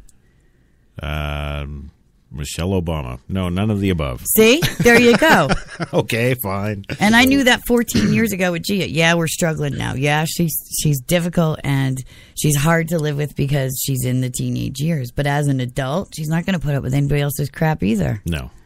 And as Tristan goes, he's going to be a man. He's going to need to, rule his own universe and not care and be standing on his own 2 feet kind of thing, so. And put stickers all over my couch, damn it. Yeah. Kept him busy, though, while I was writing my show. But, the point is we're not trying to say that, suicide teenagers are parents' fault. We're not saying that in any stretch of the imagination. As a matter of fact, of every documentary I saw, it was all peer pressure and bullying and bad self-esteem and bad self-imaging. And, I went through my own, even though I had all those things and I knew I had all that support and all that great stuff, I was a normal teenager too. I went through a phase where I thought I was ugly and awkward and terrible and all this stuff, and I got bullied mercilessly outside at school. But my parents always defended me too, just like we do our kids. We've walked Gia to the bus, God, I have to hold either one of us back. Anybody ever touched one of our kids, I don't care. Just like that mom, she punched out a kid on the bus who was bullying her kid. Mm-hmm. And they got video of it because they have videos on the bus now. Mm-hmm. And even though she got arrested, everybody in the country was like, all right for you. You go for it, because we all want to. And that's interesting, too, because in this whole PC climate where this is what parents are supposed to be. Yeah, it's okay for teenagers to threaten grown-ups, but we can't punch them out. It's funny to me that when tables are turned in the media and you have a situation like this woman on the bus that punched that bully kid out. Yeah. It's amazing. The huge groundswell of public support that still remains out there for taking care of business. I know. Right. But why? Yes. But, God forbid I tweet, I want to punch out my daughter's bully. God forbid I tweet that. I'm going to lose my job. I'm going to, be all over the media. Yeah, it's like this is the reason this country is a mess. I'm going to waterboard you at Guantanamo Bay. Tell the listeners what I tell you always about people and people's character and what you can believe. What do I always tell you? Well, I tell you, because we don't have all night, that it doesn't matter what people say. Their behavior is the gauge of their true character. Yes. Right? That's what they do. That's right. And people are going to behave their true character, all the while saying whatever it is they say. Very rarely do you come across a person whose words and behaviors are, in line. Consistent, yeah. That's right. So, and those are the authentic, genuine people, and you can tell they've actually probably been through a lot of stuff, and they've come through some growth, and they're not afraid to live authentically.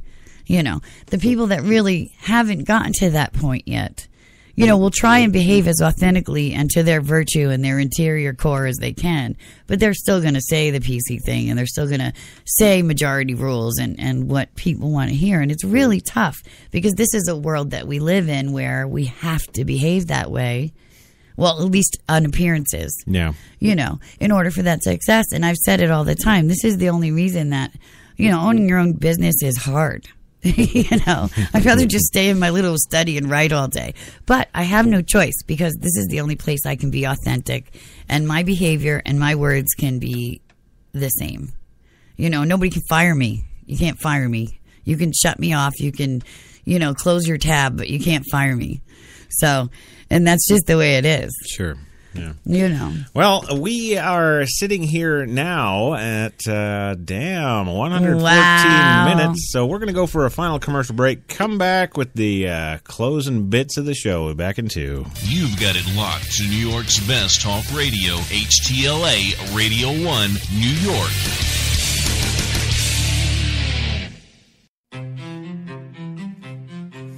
What if there was a coffee that was sourced from some of the world's most renowned growing regions, abundant with rich, fertile soil?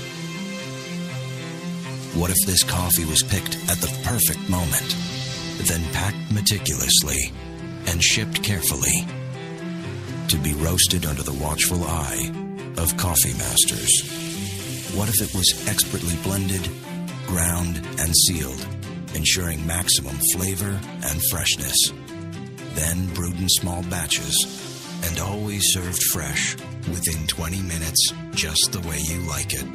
Now, what if this coffee just happened to be the coffee you already know and love? Tim Hortons, always fresh, always great tasting coffee.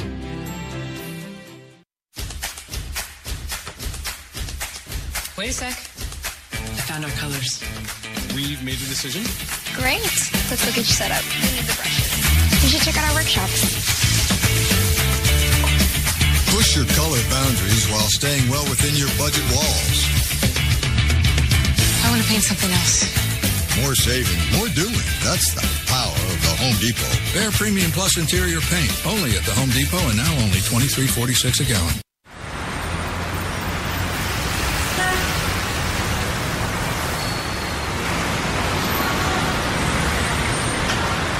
I've been so inspired by being in New York because everything from what people are wearing on the street to the way they're interacting with each other, to drive through the West Village at night and you see a couple kissing on the street, or you see someone fighting outside their apartment, or you see so much humanity on a daily basis that even if you're not inspired by your own life that day, you can be inspired by someone else's life.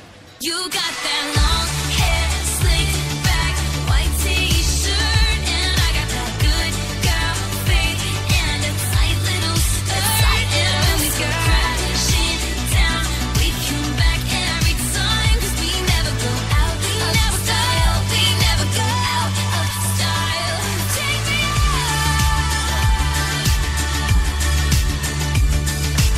There's only one place to get more Taylor. Some said the U.S. has lost its innovative power. We said America is lighting the way as the innovation nation.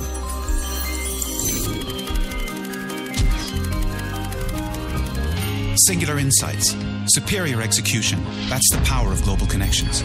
Bank of America Merrill Lynch. Voted top global research firm 2011, 12, and 13. Once again, every sip of your favorite coffee gets you closer to spectacular prizes, with the return of Roll Up the Rim to Win. Like one of 1,000 Napoleon Gourmet Grills. One of 100 $5,000 MasterCard prepaid cards. One of millions of coffee and food prizes. Or one of 40 Toyota RAV4s. It's the coffee you love and the cup you love to roll. And you're listening to Straight Talk with Kate and Crash on HTLA Radio 1, New York. Well, welcome back, gang, on this special edition super long.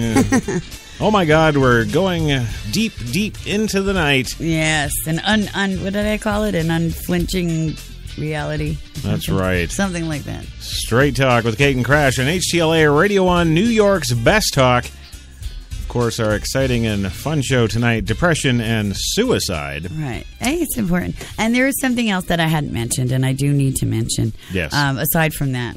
I had done a show not too long ago about the veterans in this country, because that's another issue that really gets me angry. Yes, we did. Yeah. There is one help center, call center for veterans that are thinking of killing themselves in this country. In the entire country. Yep. In the entire country, there is one. I think there's 30 staff. There is one call center for veterans thinking of committing suicide. And I had mentioned that on the show, and I talked about how appalling that is. Oh, yeah. When every day we have, these stupid, new, inane, ridiculous, unnecessary baloney things and venues and events happening. Foundations and people can't, staff another call center for the veterans that have served this country that are so depressed and traumatized they want to kill themselves. Yeah. Oh, yeah. It's just appalling to me. Yeah. So, it is a very big, issue. And, of course, it's one that people don't want to talk about because it's, of all the manners of death, natural, homicide, accidental, or suicide. Suicide is the one that we find most despicable and most appalling and most fearful. We don't want to. And I would venture even to say the most misunderstood. Well, that's true too, and because it's the only one that's also 100% preventable. Yeah. So, right. So on that vein, if you're finding yourself, ever, God forbid, that low and that much of a point, please. Usually after listening to our shows. No, that's only coffee and cigarettes. Usually, whenever. It doesn't matter when the usual is. But, if you've never thought about it, if you're always thinking about it, if you're just now thinking about it, whatever it is, do not, always reach out and talk to someone and let somebody know. And, as is so often quoted and said now, suicide is a permanent solution to a temporary problem, and life does go on. And there is one thing in this world that you can be sure of. Only one. We love you. Besides that, is that everything changes. Oh, yeah. Nothing stays the same. Yeah. A rut might seem to go on forever, but it's going to end. Just ask President Obama. That's right. And good things go away as well. Nothing stays the same forever. No. I think, another reason and another part of the problem that people have today is, back in the day, people were aware of that. Oh, yeah. Yeah. They knew that good times change and they don't last, and that bad times come and they don't last. And, people were more adept at handling the ups and downs of life. I think we're so enmeshed in, we've actually been taught to live in the present, that we're encompassed and all consumed by the present. And, if we don't, every moment is not glorious. And I suffer from this. I'm guilty of this. If every moment isn't the most it could be and the most glorious and the most awesome, well, that's going to just screw up the next minute. And then, this whole kind of thing. And, and Dr. Wayne Dyer goes on ad nauseum about in the now. Well, true. Right. Well, that's why I always say if you make every moment that you're in right now the best it can be, then you're just setting yourself up for a better next minute.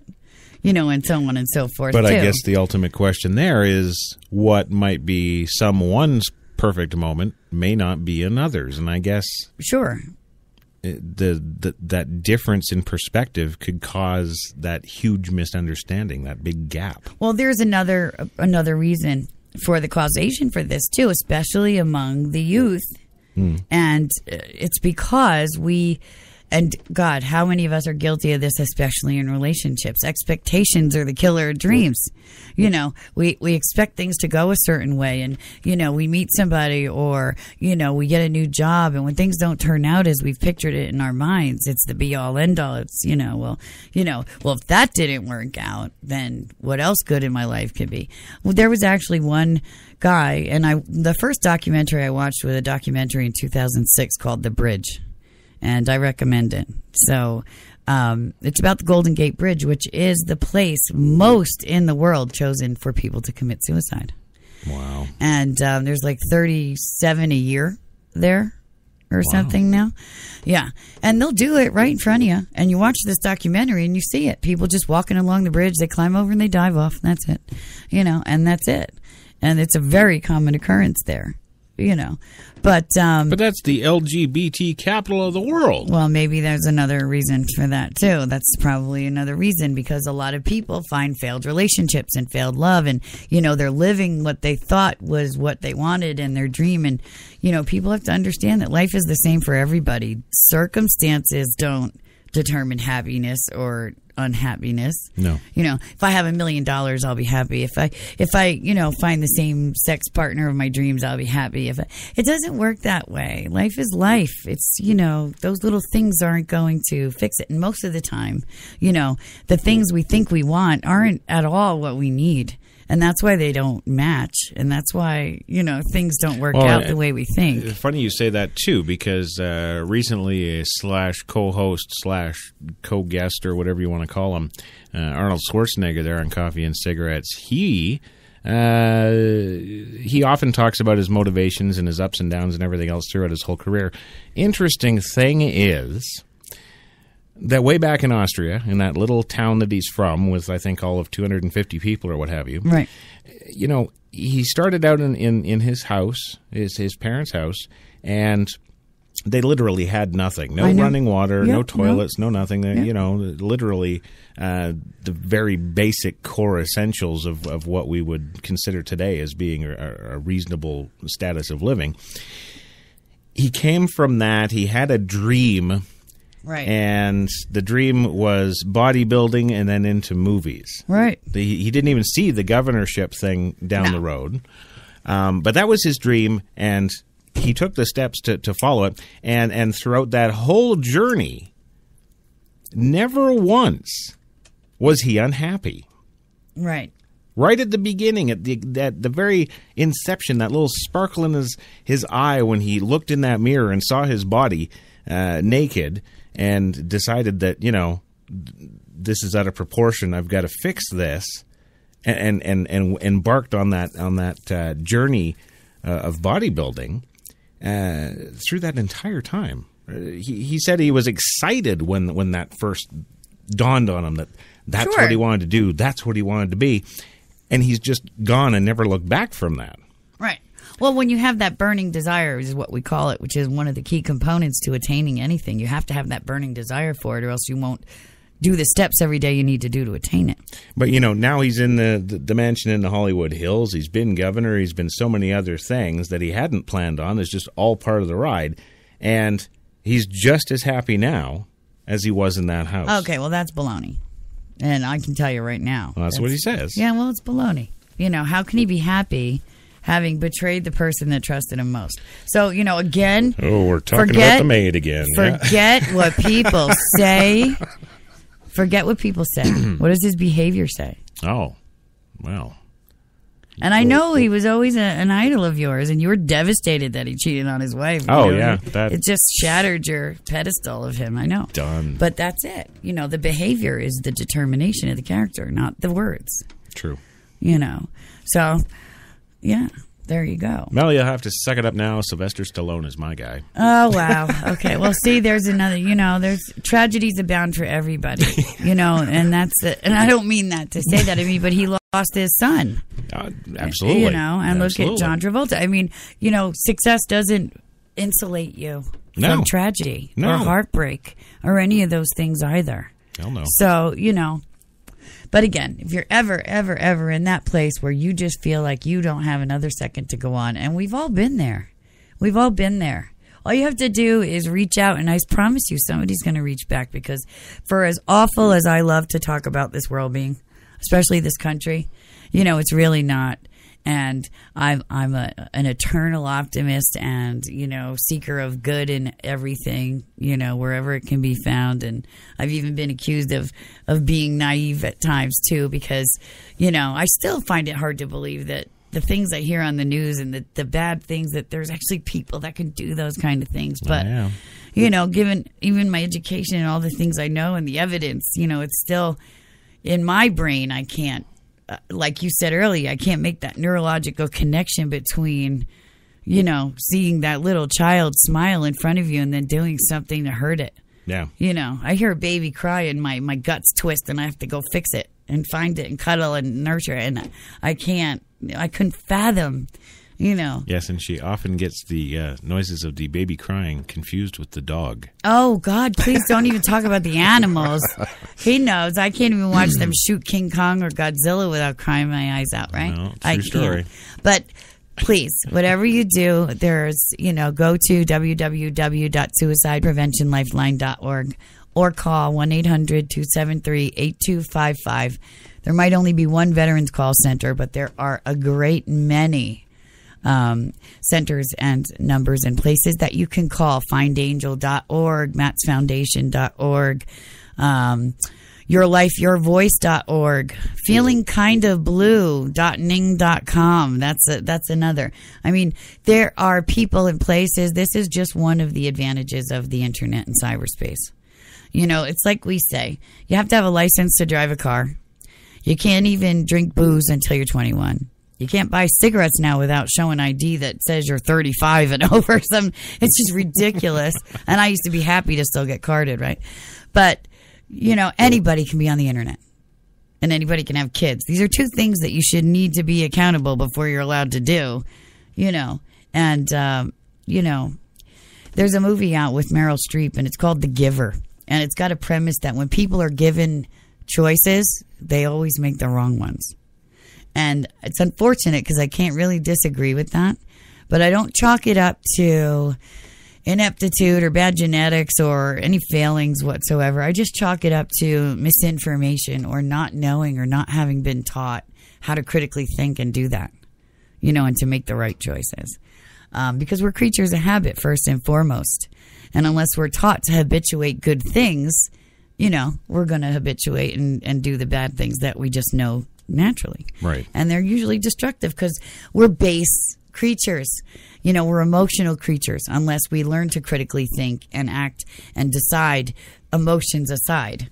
Yeah. We're always going to, make the wrong decisions when we make them emotionally. Don't even get me started. Do a whole entire show on the ego, the bigo, and the gigo. Yep. Don't even get me started. But this is what it is. And I want to leave you with something that I always say that got me through everything that I have ever been through in my life. And one day, I was pretty young. I wasn't much older than Gia when this dawned on me, and I came up with this. And 14, 15. It's actually one of the things that probably led me into studying psychology too, because I was always fascinated with why I felt the way I felt and why I decided the things I did, because I made a hell of a lot of bad decisions in my life before my growth and all that stuff too. So yeah. And I if there's one thing that I could put in people's heads and get them to understand and get them to realize and act from, and spark their own growth and journey of self-examination, improvement, whatever it is, it's that like I just said, we make emotionally based decisions, and they're usually bad because we're emotional, egotistical creatures. But the way that you feel is never wrong. But the reasons that you feel that way usually are. And until you can investigate the reasons that you're feeling the way you're feeling, don't make decisions based on them. Because they're going to be wrong, and they're going to be harmful, and they're going to be hurtful. And of course, and I always tell everybody too, if it's positive, if it's good, if it makes you feel, awesome, and it's not, a manic episode, and it's natural and it's good, then you don't even worry about it. Don't even question it. Don't, go with it, ride it, keep it, remember Sure, it, But if it's something negative, because negativity isn't, it might be the way our brain pathway goes, but it's not our natural state. We're not supposed to be unhappy, you know? So if it's something negative, if it's something that makes you feel bad, then you can bet that it's false and it's not real. It's only the good things that are real. You know, the positive things, the things that get us up and motivated and enthusiastic. Those are the things that are real, that you follow, that you cling to, that you go to. You know, if it's bad, if it makes you feel bad, if it makes you sad, if it makes you feel sad about you, especially, you know, it's not real. Don't follow that line. Don't follow that path. You know, you do whatever you have to do to get off that path and back onto the real one. You know, and it's just like that. Forget what people say. Go by what they behave. You know, negativity is the words. You know, the positivity is the behavior. You know, and stick to that. And, you know, always reach out and don't be afraid to ask for help. Don't be afraid to say, hey, I feel like crap and I don't understand why I feel this way and I need somebody to help me figure stuff out. Yeah, sure. There's absolutely nothing wrong with that. If more people did that, we'd have a lot more healthier, happier people in the world. You know, and a lot less hateful people that project their own baloney onto other people. So there you go. Having said that, wow. I want to thank you for listening. And, you know, I hope that you've gotten even a modicum of something out of it. And I'm always here. Drop me a line. Leave me a message at the number we have now, which is 914-873-1NYC. And, yeah, is there anything you'd like to say before we close out this extra long, super special show? Extra long, super spud? Well, oh yeah. Yes, I'd like to thank the crowd of thousands. Yes. And I'd like to say that tomorrow, Coffee and Cigarettes, the Tuesday show, 3 p.m. Eastern, it will be on. Right. Right here. Don't touch that dial. Right. All right. Well, I'd like to thank HTLA Radio 1 for allowing us to bring you the issues that matter with the people to whom they matter most. Tonight it was us. Hopefully it was you too. For keeping us on the air all these years and for hopefully many, many more to come. A huge thank you to our sponsors and supporters. And of course, we are nothing without you, our listeners. Last but not at all least, thank you to my producer, co-host, and husband. Love truly does conquer all. Oh, yeah. The one, the only Christopher John Taylor. Now, be sure to be here next Monday, Meeps, because, well, A, we're going to have a really happy show next week. Yes, we are. But also because you never know who's going to show up on Straight Talk to talk straight. Be your only one, too, and whatever you do. See you next time. Good night.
You've got it locked to New York's best talk, HTLA Radio 1.